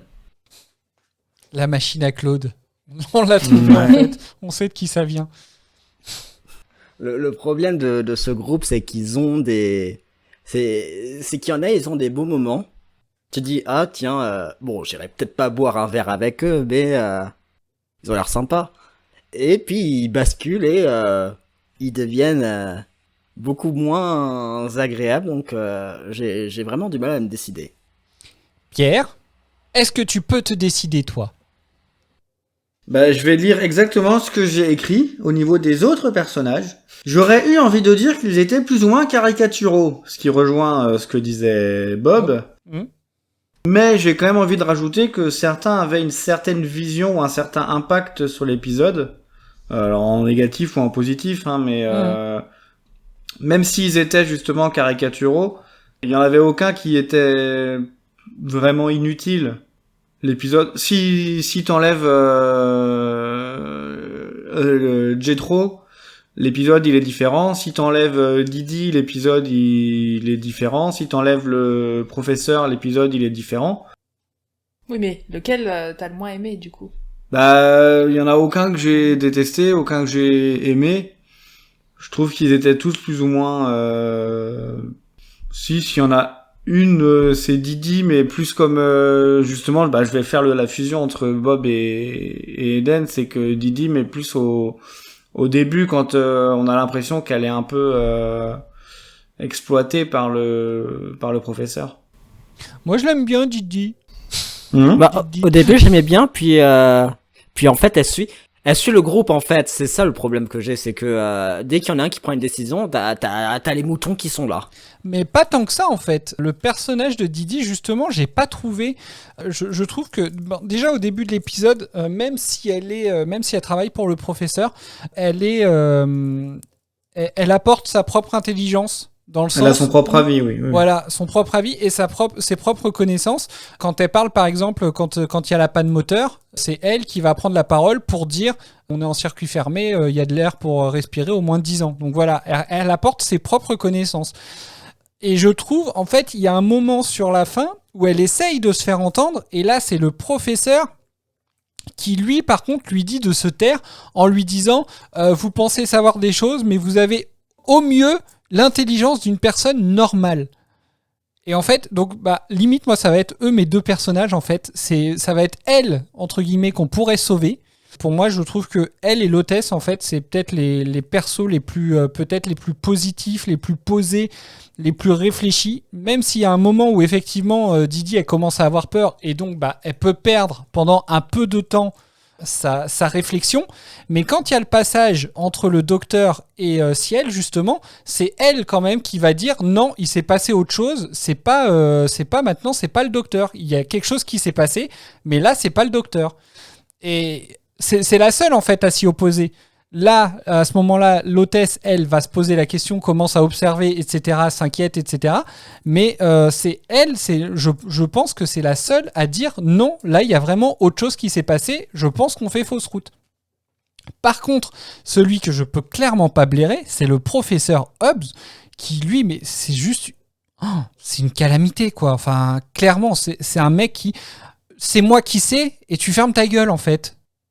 Et moi, ça me dérange. Et j'aime bien un moment, il y a le docteur, justement, il y a une phrase qui lui dit « Professeur, vous avez votre idée de l'univers, c'est super, mais peut-être que l'univers a sa propre idée. » Et je trouve ça bien, en fait, parce que juste le gars, même scientifique, en fait, il ne connaît pas forcément tout, mais il va s'obstiner à dire que c'est lui qui connaît tout et qui a raison. Et pour finir sur ce gars-là, moi, ce que je trouve assez fort, et j'ai adoré ça, c'est qu'en fait... Au final, c'est un mec qui apporte sa science pendant tout l'épisode, et sa dernière ligne, c'est quoi ? Est-ce que vous vous souvenez de sa dernière ligne de texte ? Je l'ignore, je ne le sais pas. Ouais. C'est je l'ignore. Et moi, ça, je trouve ça génial qu'en fait, sur ce personnage-là, ils aient quand même terminé sur l'écriture de cette seule ligne, qu'un gars qui a passé tout l'épisode à dire quand même oui, moi je sais ci, moi je sais ça, s'il y en a un qui est intelligent ici, c'est moi qui sais tout, etc. Terminer juste l'épisode par un je l'ignore, en fait. Ça, j'ai trouvé ça royal, en fait. Sachant qu'en plus, ça met bien en évidence le fait que c'est devenu quelqu'un de hautain, quoi, parce que c'est au moment où on lui demande le prénom de l'hôtesse. Enfin, plus, ouais. Voilà, c'est quelqu'un qui se soucie plus finalement des autres autour de lui, quoi. Tellement il a un but de lui-même. Notez quand même, pas pour le défendre, mais juste pour le souligner, la superbe punchline qu'il a lancée, quoi. Parce que le coup de vous êtes au mieux intelligent comme une personne normale est juste incroyable. Ah oui, mais c'est oui. Mais par contre, c'est horrible, quoi. C'est vraiment. Mais tu te dis, mais putain, mais comment, quoi ? Comment juste tu peux balancer ça ? Et le pire, c'est que je pense qu'il y a des gens, enfin c'est pas je pense, si on peut le voir sur des best-of sur YouTube, sur certaines personnalités, pardon, je pense qu'il y a vraiment des gens qui balancent ce genre de choses. Ah bah oui, clairement, oui, de toute façon, oui, ça c'est sûr. Mais du coup, par contre, moi je trouve que s'il y a un lien qui les unit tous, c'est juste la mauvaise foi, en fait. Parce qu'ils sont tous à dire... ouais, moi je suis sûr, c'est ça, ouais, c'est ça, non, c'est ça et tout. Et au final, quand on va te prouver le contraire juste après, ah, vous avez vu, je vous avais dit que c'était ça. Bah non. Le mari, justement, juste avant qu'il soit prêt à balancer le docteur à l'extérieur, il dit quoi ? Il dit, ouais, je vous avais dit que c'était lui le problème depuis le début, etc. Au final, ils essayent de le jeter. Qui c'est qui gueule qu'il faut le jeter par-dessus bord ? Bah c'est la femme. Et une fois qu'il s'est barré... Enfin, que l'hôtesse a sauvé tout le monde, entre guillemets. Quand le docteur, il dit il est parti, il y a l'autre qui a juste le culot de lui dire je vous avais dit que c'était elle. Non mais connasse, quoi. Enfin, moi, en vrai, c'est juste ces petites phrases-là qui, clairement, moi, me rendent fou, quoi. C'est les petites phrases de mauvaise foi comme ça, où les gens, mais tu viens de dire, mais putain, mais t'as pas de face, quoi. Tu peux avoir des réactions excessives dans ce genre de situation, mais tu peux pas, après, renier ce que t'as fait ou ce que t'as dit. Moi, c'est ça, en fait, qui me déglingue. C'est que si tu fais un truc, tu l'assumes. Enfin, voilà. C'est tout. Parce qu'on voit la réaction de Jethro, par contre, où lui, il doit pas être dans le déni et il se sent vraiment pas bien à la fin. Il est à moitié en pleurs au sol et tout. Ils ont tous l'air un peu abasourdis, ouais. Bah, ils accusent le coup, j'ai l'impression, quand même, tous un peu à la fin. Ouais. Au moment où le docteur il s'est posé la question, vous n'êtes pas juste vous retrouvez tout con aussi à vous dire putain mais c'est vrai. Si. Non. Sur le nom de la nana ? Ouais. Bah oui. Moi un jour, enfin c'est vrai que ouais, la première fois que j'ai regardé l'épisode, je me suis dit putain mais c'est vrai on connaît pas son nom et même nous on sait juste même pas pendant tout l'épisode à se dire mais elle et comment elle s'appelle elle. Non, puis même du coup après j'avais vérifié, je me suis dit bah ils lui ont peut-être quand même donné un nom et tout, mais non, elle s'appelle juste... On aurait pu lui foutre un badge. Normalement une hôtesse a un badge. Moi j'ai trouvé que c'était ce moment-là qui faisait le plus mal en fait. Quand on a Quand tu nous as donné l'avis de Nico, moi je l'avais noté en fait. Bon voilà, le comportement humain, c'est ce comportement-là en tout cas, c'est vieux comme le monde malheureusement, et ça m'a pas choqué. Par contre, ce qui fait le plus mal, c'est cette scène-là quand le docteur demande si quelqu'un connaît le prénom en fait de l'hôtesse et que tout le monde répond non, alors qu'elle les a sauvés quand même. Bah ça met un petit coup de massue, ouais.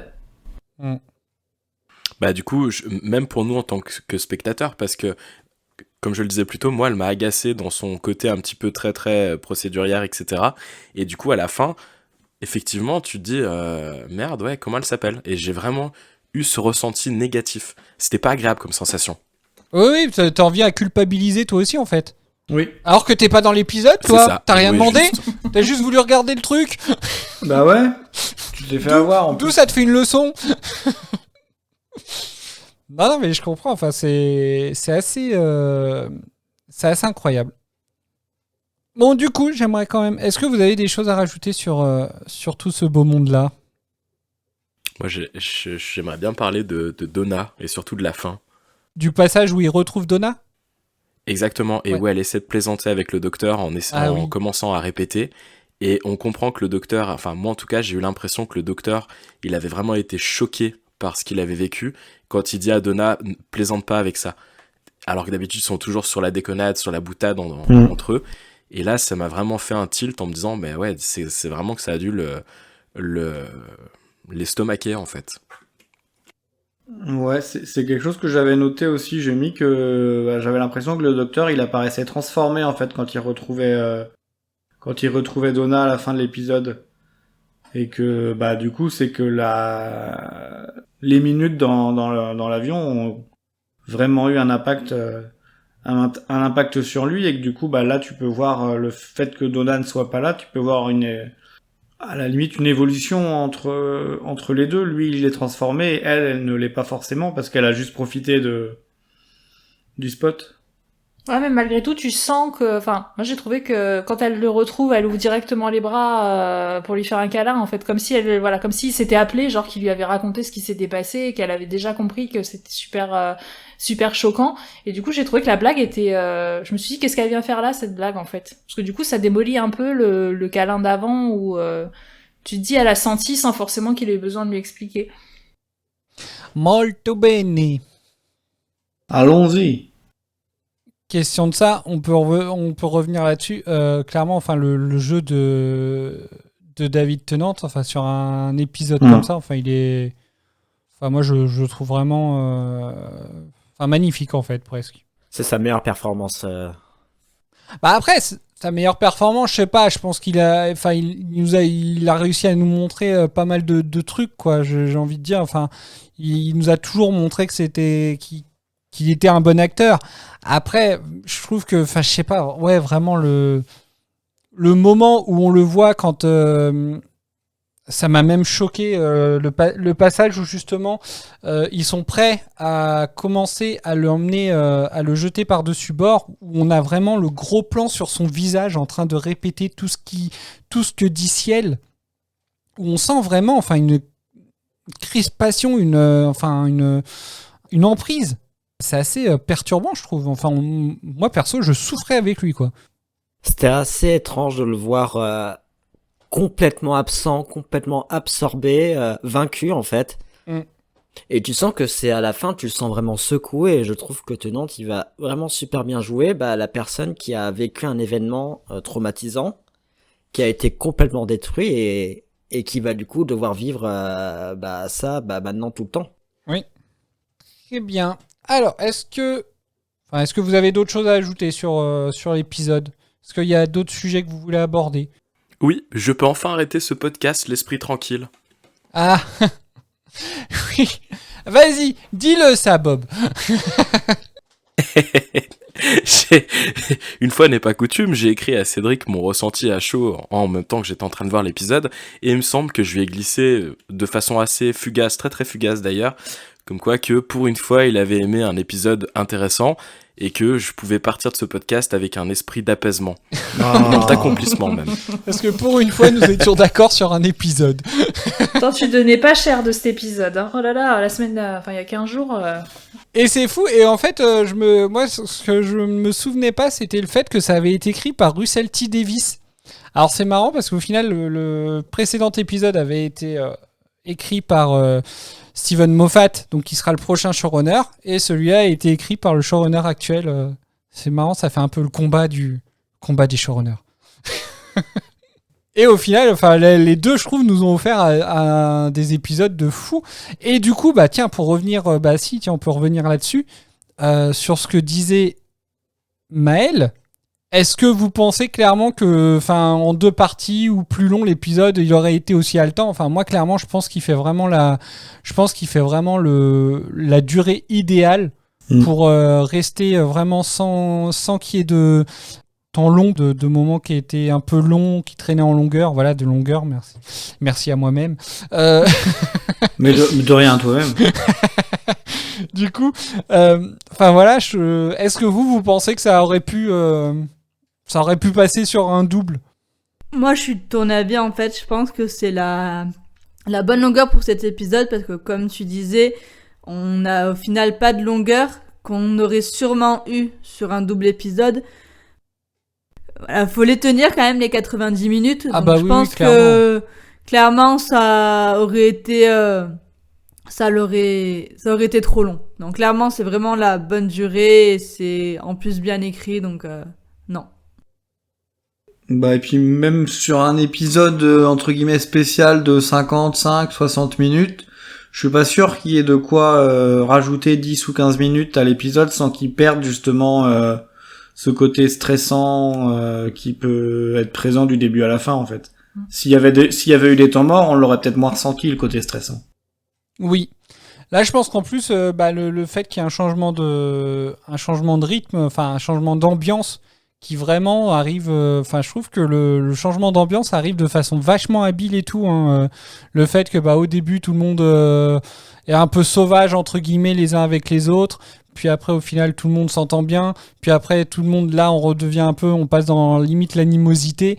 Enfin, c'est assez... je trouve que c'est habile. J'aimerais vous mettre mal à l'aise le temps de 2 petites minutes. Vas-y.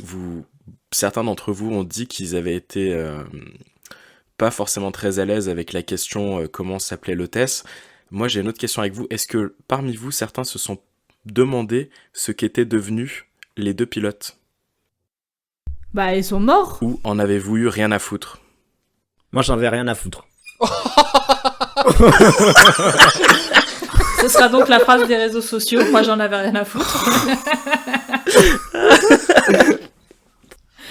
Ah non, bah moi je me suis... Enfin du coup, moi à un moment, au début j'ai pensé que c'était l'un ou les deux qui auraient justement pas pris possession du reste de l'avion, mais j'ai pensé justement qu'ils allaient réapparaître un moment. Donc je m'y attendais en fait. Donc je pense que ça m'aurait pas forcément surpris si c'était arrivé, donc le fait que ça n'arrive pas était plutôt positif.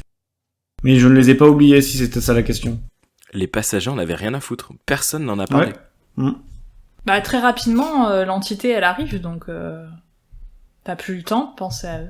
Ouais, mais c'est ce que je dis. Enfin, pas à la place des passagers, mais moi j'ai pensé que justement l'entité c'était pour la réincarnation, mais que ça pouvait être les pilotes qui en revenaient pour hanter le reste de l'avion.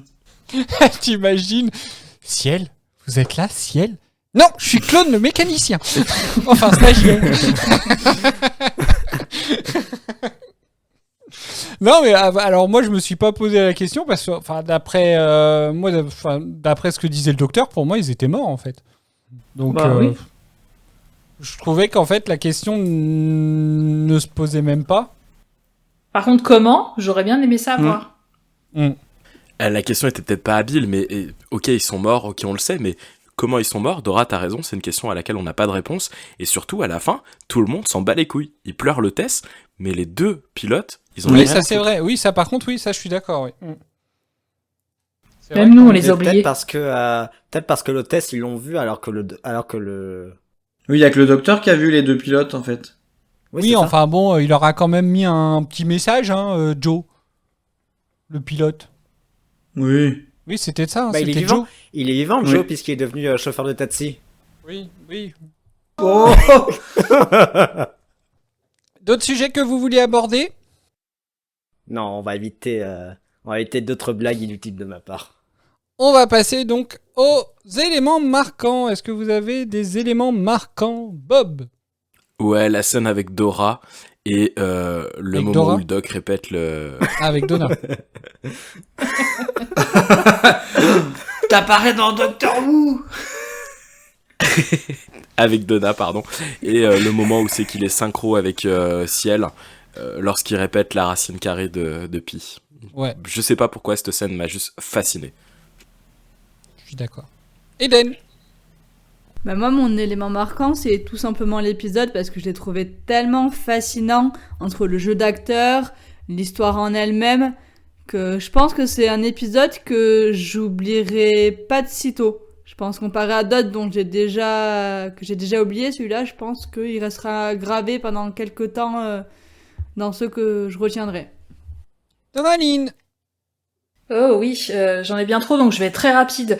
Le passage avec Ciel, quand l'entité, elle vient juste de prendre possession d'elle. Le moment où elle est dos à eux, il y a un jeu de lumière très chouette avec son ombre qui est reflété devant.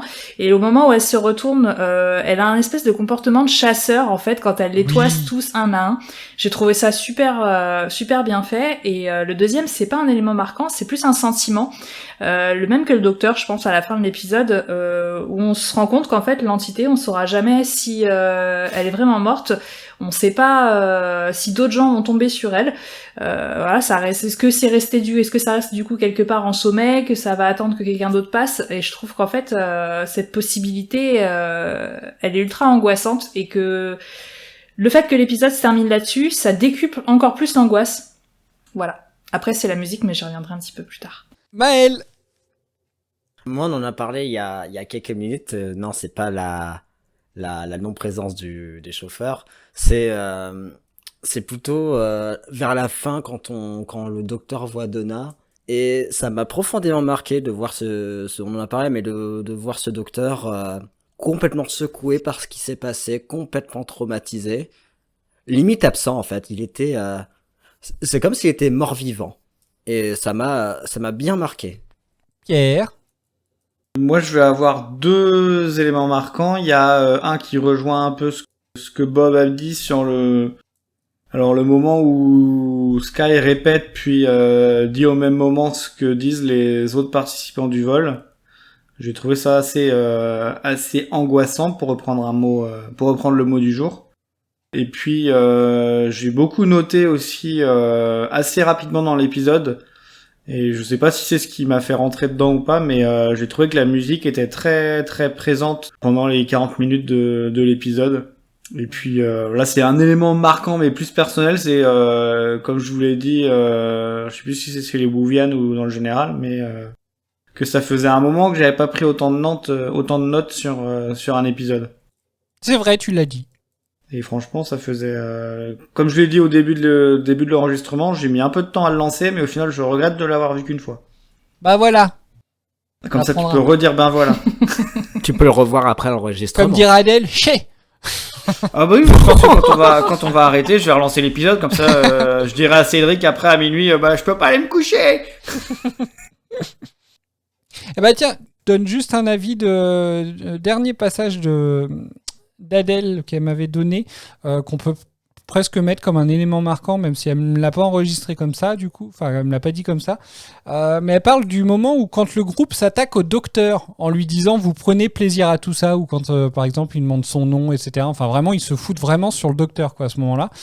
Même si le fond de leur pensée est mauvais, ils disent tout haut ce que beaucoup pensent tout bas. J'ai trouvé ça très pertinent. Voilà. Effectivement, est-ce que si nous on se retrouvait face au docteur dans cette situation-là, on lui dirait pas dis donc, tu l'ouvres un peu trop, toi ça a l'air de quand même bien t'éclater. Nous on n'est pas là pour s'éclater, on a envie de survivre quoi. Voilà. Oui, qu'il a l'air de prendre un peu trop de plaisir au fait qu'il y a un événement qui allait meubler les 4 heures de vol. Oui, ça l'intéresse ou juste avant qu'il leur balance parce que je suis malin. Extraterrestre rencontre extraterrestre, donc forcément... Puis visiblement, c'est oui. quelque chose qu'on connaît pas, quoi. Oui, mais ça, ils le disent pas qu'il est extraterrestre. C'est ça qui est assez Oui, marrant, c'est c'est vrai. qu'il le dit pas parce que ils lui disent, vous nous avez traité d'humains comme si vous n'en étiez pas un. Mais sachant que l'hôtesse, elle dit mesdames et messieurs et autres spécimens, il pourrait très bien dire, bah non, je suis Oui. pas humain, quoi. Enfin, je sais pas, pourquoi il s'en cache. Mais peut-être parce que justement, là, il se retrouvait face à une horde Bah d'humains oui. qui étaient prêts à balancer dehors le premier extraterrestre qu'il verrait, donc. Stratégiquement, ça aurait pas été bien joué, quoi. Oui, c'est vrai, il est un peu plus futé que ça. Il le dit lui-même, il est malin. N'empêche, heureusement qu'il y a eu un élément perturbateur au bout de 10 minutes d'épisode, hein, parce que sinon, on n'aurait pas eu autant de choses à dire. Hein. C'est vrai. Le vol se serait continué jusqu'au bout, ils auraient fait demi-tour, et puis paf, un quart d'heure, 20 minutes, c'est torché. Le super épisode réellement économique là pour le coup. Il se passe rien pendant 40 minutes. C'est ça. Tu les vois. Même les idées, elles sont économiques. Hein. Tu les vois juste aller du point A au point B. Tu les vois faire leur truc et puis après ils repartent. Demi-tour. Ouais, oh, c'était chouette. C'était une chouette balade. Et après, la deuxième partie de l'épisode, c'est le docteur qui raconte à Donna. Oh, l'enfer. Putain, on dirait le Royaume 3 où ils repassent les événements du premier film. Alors Doraline, t'allais nous dire sur la musique, je crois. Oui, parce que la musique m'a beaucoup fascinée dans cet épisode. Du coup, je me suis un petit peu renseignée sur les différents instruments qu'on peut utiliser pour créer ce genre d'ambiance, le pourquoi du tel ou tel instrument on va utiliser et comment est-ce qu'on recrée ce genre d'ambiance. Du coup, je vais vous faire un petit point, si vous me le permettez. Non. Oui. Si vous êtes chaud, quoi. Oui, on est Alors. chaud. Est-ce que vous êtes chaud? Ouais. Ah non, c'est pas Oui. celle-là que je voulais mettre.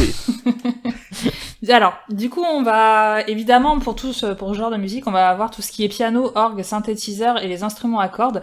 Mais il y a aussi, et je l'ai découvert, un instrument ultra charmé qui, je pense, est du coup utilisé dans cet épisode, mais qui, au final, après écoute, je l'entends dans beaucoup de films ou de séries. Ça s'appelle un waterphone. Je vais vous mettre un petit lien après. Alors en fait, ça a une forme de réservoir, c'est relié à un tube et c'est entouré de tiges en bronze qu'on peut frotter avec un archet, comme un violon. Donc son utilisation primaire peut faire penser en fait au chant des baleines et parfois à un violon. Et franchement, ça se pose incontestablement pour une ambiance très étrange, irréelle et angoissante. Donc je fais une petite pause. Je vous envoie le lien de ce pas. Faut qu'on écoute. Putain, l'instrument en lui-même fait peur. L'effet est assez génial. Et en fait, s'il y a des gens qui regardent des films d'horreur ou des trucs angoissants, vous allez très vite vous retrouver, je pense. Je confirme.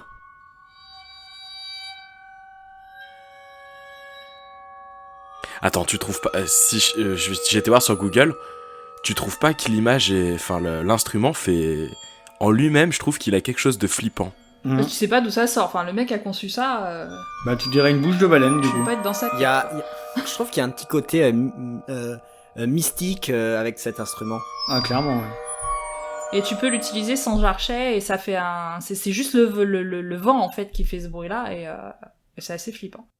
Je vais aller chercher le prix de cet instrument pour aller l'acheter. Oui, bah, ça coûte cher. J'ai vu 1000 et quelques passer. Oh, ça va. 8000 balles. 1000. Bon, plus basique après, 1000. je pense. mais, Putain, c'est déjà énorme. Oui. Ah oui, c'est déjà énorme, oui. Bah, je pense que c'est le cuivre qui doit coûter très cher. Après, faut payer le prof pour apprendre à jouer, et là, c'est plus cher. Après, ça a l'air assez simple. Hein. Après, pour le coup, j'ai jamais manié un archet, mais... Moi, j'ai fait que du piano, donc on n'a pas besoin d'archer pour faire un piano. Alors, c'est pas le bon. Si t'y arrivais pas, c'était peut-être pour ça, du coup. Mais, Et du coup, je vais clôturer par un rapide parallèle entre ambiance et sentiments recherchés dans les musiques de films et séries. Sachez que les cordes aiguës et les graves sont très importants pour transmettre le sentiment d'une menace sous-jacente. Mais ce sentiment, il peut aussi être amplifié par une accélération du tempo de la musique. Donc ça mène inconsciemment à une accélération des battements du cœur qui, à son tour, transmet au cerveau le sentiment de danger et d'une menace qui approche. On va avoir l'exemple avec la fameuse musique de John Williams des Dents de la Mer, par exemple, où ça s'accélère au fur et à mesure et où on stresse de plus en plus. Et pour le coup, j'ai un peu retrouvé ça dans la scène de l'épisode d'aujourd'hui où tout le monde pète un câble. Ça parle dans tous les sens, les dialogues s'accélèrent, la musique aussi, et on a vraiment l'impression d'urgence et de danger immédiat, j'ai trouvé. Et d'autre part, pour créer un effet soudain, on utilisera plutôt un son strident et grinçant, la manière d'Hitchcock dans Psychose, où on aura de grands silences parsemés de coups incisifs de violon. Et pourquoi ça fait peur ? Eh ben parce que l'être humain, il est biologiquement conditionné à craindre de tels sons qu'il va automatiquement associer à des cris ou des hurlements. Donc du coup, ça provoque la mise en alerte immédiate du cerveau et une réaction instinctive de celui-ci. Après, j'aurais pu vous parler des mélodies innocentes et joyeuses ou celles inaudibles par l'oreille, mais néanmoins perceptibles physiquement, mais ça, eh ben, ce sera peut-être pour un prochain épisode. Oh là là. Ah ouais. Comment il nous fait du teasing? Ah, t'en as trop dit, balance. Non. J'ai essayé de noter à la suite, mais non. Ce sera pour quel épisode? Bah, je sais pas, j'espère pouvoir le réutiliser plus tard, mais... Dans 6 ans. Elle tease, mais en fait, c'est peut-être pas un teaser, du coup. C'est une fin Au pire, ouverte. on fera En tout cas, c'était un méga vortex. intéressant ce que t'as dit. Ah, c'est gentil. Moi, ça m'a passionné. J'ai cherché ça cet après-midi. Je trouvais ça fascinant. Oui, je confirme. Est-ce que vous avez d'autres anecdotes? Ah, on passe déjà aux anecdotes? Bah oui, du coup. Il n'y a pas eu de jingle? Après, je suis désolé, je suis sur le Waterphone, là, de retour. C'est une folie, ça ressemble à rien. Enfin, ça ressemble à aucun truc qu'on a l'habitude d'en entendre dans les films et séries. Mais c'est super malaisant, en fait, d'écouter ça. Les sonorités des autres instruments que j'ai trouvé un peu what the fuck aussi me parlaient moins. Donc, je les ai pas sélectionnés, mais... Très bien. Dans les trucs chelous aussi, tu l'as vu, la coupole? J'ai vu ça il y a pas longtemps, là, sur YouTube. Désolé, hein, je pète tu m'as trigué avec les instruments. Est-ce que vous l'avez vu, la coupole? Ça te fait une espèce de coupole d'alien, et il tape dessus, et ça fait des espèces de sons, comme des sons magiques dans les Disney, les trucs comme ça. Ou des sons dans l'eau, un peu. Non, vous voyez pas? Moi, je vois pas. Non, moi non plus. Je connais pas le nom du truc, par contre, je sais juste que ça ressemble à une espèce de coupole avec des... comme s'il y avait des pogs dessus. En réalité, tu prends une plaque de métal, tu l'arrondis, tu la fous dehors un jour où il y a des grêlons, et t'as l'instrument. Vous avez d'autres choses à rajouter ou on peut lancer les anecdotes, du coup? Oui. Eh ben, on passe aux anecdotes. On va passer aux anecdotes. Le meilleur moment. Tu parles de vos anecdotes inutiles et donc indispensables. C'est quand même important. Et on vous écoute. Oui, alors quelques anecdotes qui nous restent après toutes celles qui ont déjà été données pendant l'enregistrement. Il faut savoir que l'épisode du jour, c'est le premier épisode depuis Genesis of the Daleks en 1975 qui ne montre pas le TARDIS.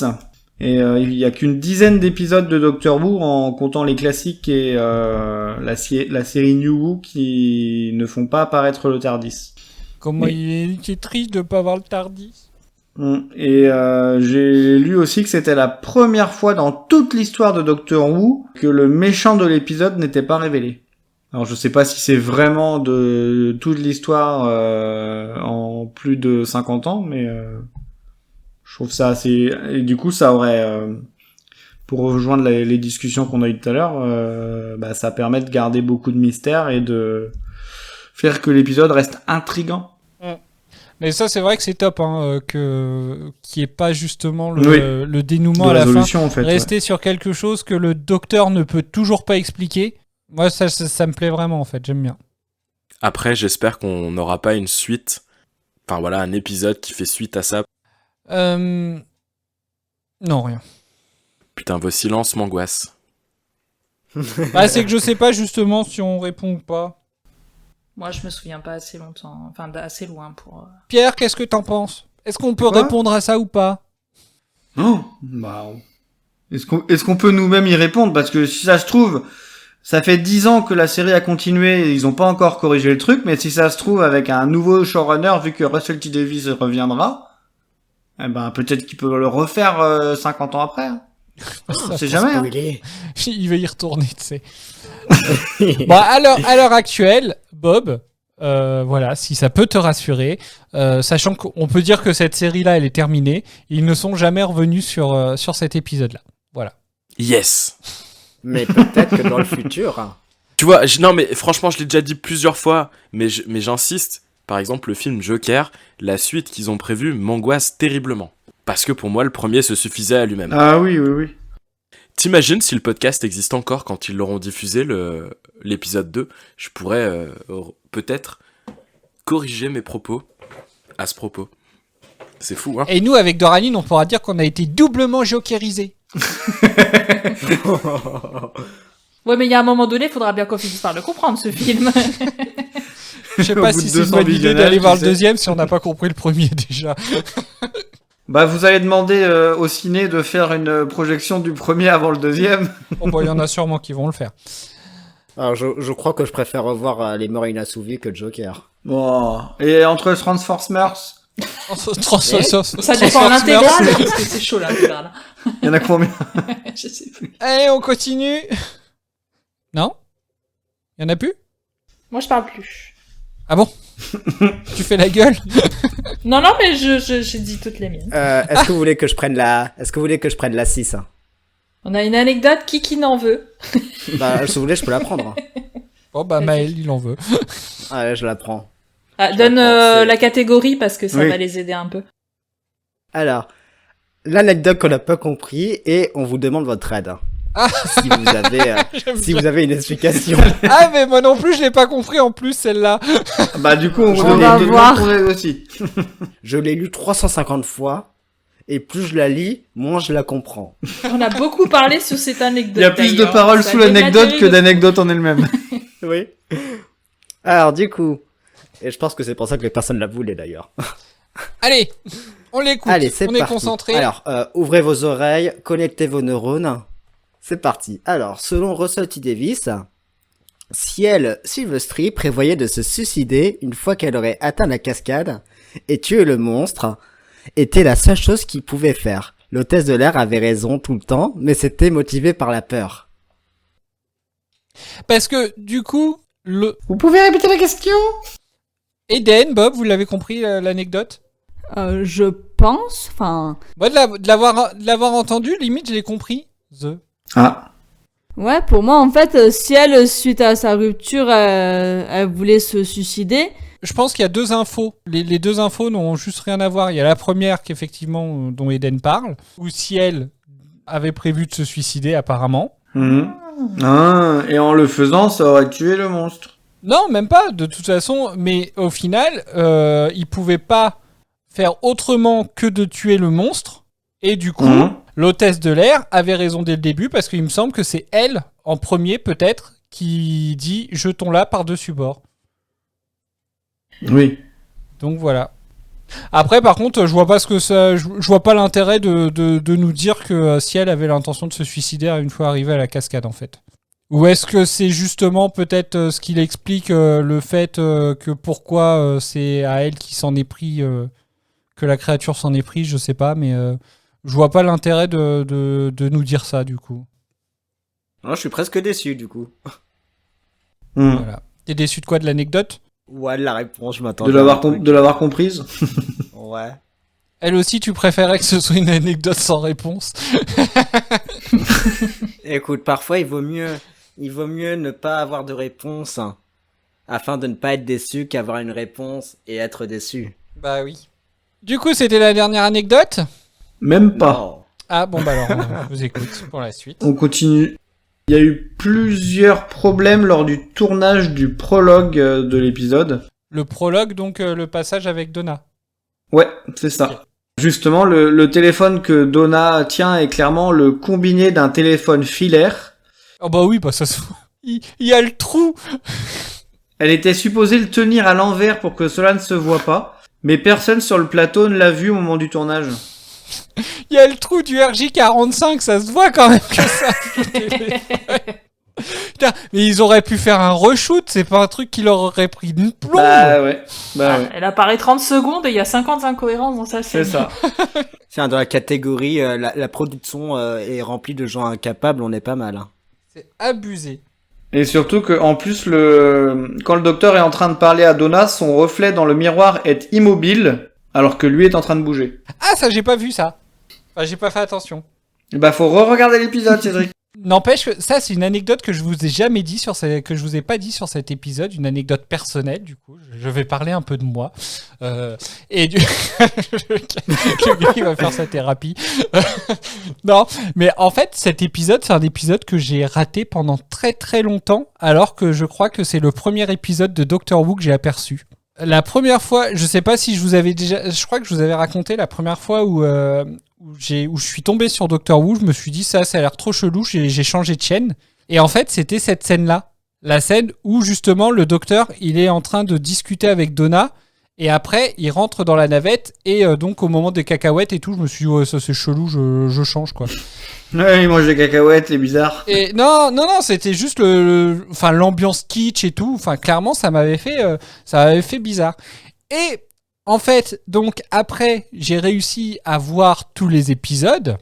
Et au final, après plusieurs visionnages, parce que cet épisode-là, au final, si on ne le voit pas, on ne perd rien de la série. On n'a pas de fil rouge, juste on voit Rose à un moment, mais on n'a pas vraiment d'importance dans le fil rouge dans cet épisode-là. Et comme justement, en plus, ils ne reviennent jamais par la suite sur cet épisode-là, je me suis dit, mais à un moment, en fait, il ne m'a jamais manqué. Et il y a juste un jour, je me suis rappelé de cette scène qui m'avait fait zapper la série, et je me suis dit, mais mince, c'était quoi cet épisode-là ? Et en fait, en faisant des recherches, j'avais fini par retrouver cet épisode-là, et au final, bah voilà, c'est mon épisode préféré. Vous vous rendez compte, c'est chelou quand même. Voilà, c'est tout. C'est une heureuse coïncidence. Est-ce que c'est pas ton épisode préféré parce que c'est dans ton souvenir, c'est les premiers moments que t'as vus de la série ? Non, je crois pas, parce que pour moi, le premier épisode vraiment que j'ai vu, c'est les 2 épisodes de Cybermen. Mais non, mais je sais pas, en fait. À un moment, ça a fait tilt, je me suis dit, mais cette scène-là, je l'ai jamais revue dans un épisode. Et en fait, en cherchant, je me suis dit, bah putain, ouais, il me manquait un épisode, c'est fou ça. Et c'était celui-là, qui est pour moi, enfin voilà, c'était une révélation. Peut-être le fait de l'avoir découvert plus tard qui m'a fait accrocher au truc, mais je sais pas. Ouais, peut-être que tu l'aurais pas vu pareil. Et toi, Bob, tu disais ? Oh, rien d'intéressant, je disais que c'était une heureuse coïncidence. Oui, c'est vrai, voilà. Bah si, c'est intéressant. Bah oui. Au niveau donc des anecdotes, est-ce que vous en avez d'autres ? Parce qu'au final, il y en a une dernière. Excusez-moi, hein, je vous ai piqué la vedette pour ma propre anecdote personnelle. C'est bien. Ouais, écoute, on prend. Maintenant, je vous écoute. Alors, cet épisode est le 50e de la nouvelle série à avoir été tourné. Il devait normalement être le 8e épisode avant l'épisode de la librairie. Et le vaisseau dans lequel le docteur et les passagers se retrouvent enfermés s'appelle justement le Crusader 50. Oh, il a pas lu en anglais. Ouais, écoute, je vais pas me ridiculiser en direct. Hein. J'ai ma réputation en jeu. Et du coup, David a également joué dans le 50e épisode de la série classique. Pour lui, la boucle est bouclée. Ah, c'est vrai, il a joué dans les 2 ? Ah, c'est fou marrant, ça. J'espère qu'il jouera pas dans le 50e de la prochaine série. Je sais pas dans quel état il sera, le pauvre. T'es en train de dire qu'on a regardé une 50aine d'épisodes ? Il a quel âge ? Je regarde son âge. Oui, on a regardé du coup 50 épisodes de Doctor Who. Est-ce que tu pensais un jour aller jusqu'à 50 épisodes de Doctor Who ? Avant que tu m'entraînes dans ce projet complètement marteau, je ne pensais même pas un jour l'attaquer, si tu veux. Et est-ce que tu pensais faire un podcast ? Et si je suis honnête, rien que pour ce genre d'épisode, je suis content de l'avoir fait. Ah, ça me fait plaisir. Du coup, Cédric, l'acteur, il a 73 ans, donc ça va être chaud. Bah oui, c'est pour ça. Ce serait bien. Si c'est 10 épisodes par saison, c'est bon, hein. Ou alors il faut une saison à 50 épisodes, un épisode par jour comme les Feux de l'amour. Non. Et ça devient un soap opéra. Non, faut garder un peu de qualité quand même. Très bien. Tout est ok pour vous ? Oui. Ok, monsieur. Eh ben, merci pour ces anecdotes. Mais de rien. Eden, ton état d'esprit pour le prochain épisode ? Eh bien, je suis assez dubitative. Sachant qu'il y a Rose, je sens que je vais peut-être pas trop l'aimer. On verra. J'ai un peu peur. Bob ? Eh ben, c'est ambivalent parce que, à l'inverse d'Eden, je suis trop content de revoir Rose. Et en même temps, vu que ça fait déjà 2 épisodes que j'aime bien, voire que j'adore, j'ai peur d'avoir une retombée un peu forte. Moi, je trouve le prochain épisode, parce que forcément, quand Pandora m'a envoyé son avis, Elle m'a dit qu'elle avait un peu peur pour le prochain, justement, parce qu'il y avait Rose. La seule chose que je lui ai répondu, c'est que je trouvais que cet épisode était très intéressant. Voilà. Donc, Eh bien. Je pense que vous devriez trouver le concept intéressant. Donc, on verra. La réponse dans 2 semaines. Voilà. On pourrait dire que c'est un épisode économique, comme ils refont un appel à une actrice qui a déjà joué. Bah, c'est pas ça, économique. Économique, c'est quand... mais on explique... Ouais, mais je sais. Bah alors, je sais pas, pourquoi tu vas dire des trucs faux? Épisode recyclage, si tu préfères. Oui, voilà, si tu veux. Ça, c'est peut-être un épisode intéressant parce qu'on n'a jamais vu un truc aussi nul aussi. Hein. Oh. Ah, vous m'aidez pas des fois, hein. Ah, mais il y a Rose. C'est terrible parce que vous, à choisir, parce que moi je me suis vraiment posé la question, vous auriez préféré vous revoir plutôt, si vous aviez le choix, Rose ou le docteur d'Eccleston? Oh, le docteur d'Eccleston, moi. Moi, je dis toujours qu'on rappelle pas ses aides, donc je reste sur ce principe. Ouais, franchement, moi perso, je vous l'avais dit en plus, hein, quand sur le premier épisode de la saison 4, voilà, la première fois que j'avais vu que Rose était à la fin de l'épisode, j'avais été ouf, alors que j'aimais pas particulièrement Rose, j'étais super content de la revoir, hein. Et j'ai trouvé qu'en fait, ils avaient amené de façon assez marrante le fait de pas oublier qu'elle était dans le coin en la voyant sur différents écrans. Donc du coup, c'est intriguant entre guillemets de savoir qu'elle revient sur le suivant. Après, franchement, vous verrez aussi l'épisode, hein, vous verrez pourquoi, vous verrez comment, vous verrez... Et je pense que rien que ça, en fait, ça peut être intéressant et ça peut répondre à des questions, ça peut annoncer certaines choses qui peuvent se préparer, ça peut... Enfin voilà, je pense que c'est... Voilà, moi je trouve que c'est un... Ouais, moi c'est un épisode que j'aime bien, le prochain. C'est pas mon préféré, parce que je vais pas non plus vous dire que les épisodes, à chaque fois, le prochain épisode, c'est mon préféré. Non, maintenant, mon préféré. Moment, ça se passe pas dans... Limite, je vais dire comme Bob. Moi, le podcast, il pourrait s'arrêter là. Maintenant, je m'en fiche. On a fait celui que je voulais faire à tout prix. Mais en vrai. Allez, salut, on se casse. mais en vrai, non, le prochain épisode, moi, je le trouve super intéressant et très sympa. Voilà. Après, vous verrez ce que vous en pensez. On verra. Oui. Faudrait que j'arrête de donner mon avis sur le prochain épisode avant que vous le voyez, parce que après ça vous met soit au contraire ça vous oriente peut-être dans un sens ou dans l'autre, et puis l'idée c'est quand même que vous découvriez les épisodes. Bah oui, hein. Oui. Excuse-moi Pierre, je le ferai plus. Bon, allez. C'est donc la fin de notre épisode. On se retrouve très vite pour le prochain épisode qui emmènera Donna dans une vie assez particulière. Un grand merci à nos tipeuses Lily, Rose et Tiffany. Si vous aussi vous voulez nous soutenir financièrement, n'hésitez pas à vous connecter sur notre page Tipeee. N'hésitez pas à nous suivre sur nos réseaux sociaux. Nous sommes sur Facebook, Instagram et X. Nous sommes aussi disponibles si vous avez des avis et des questions à partager. N'hésitez pas à le faire depuis les messageries des réseaux ou par mail à retardisexperience@gmail.com. Vous trouverez tous les liens en description de l'épisode. En fin de cet épisode, si vous êtes sur Spotify, n'hésitez pas aussi à laisser un avis sur le petit sondage qui s'affiche quand vous terminez sur Spotify. Voilà, ça nous fait plaisir d'avoir un peu vos avis sur les épisodes. Et puis voilà, et du coup, n'hésitez pas à partager nos réseaux sur vos propres réseaux. Ça nous aide beaucoup. Portez-vous bien et à bientôt. Salut. Salut. Ciao. Allez, tchou-tchous.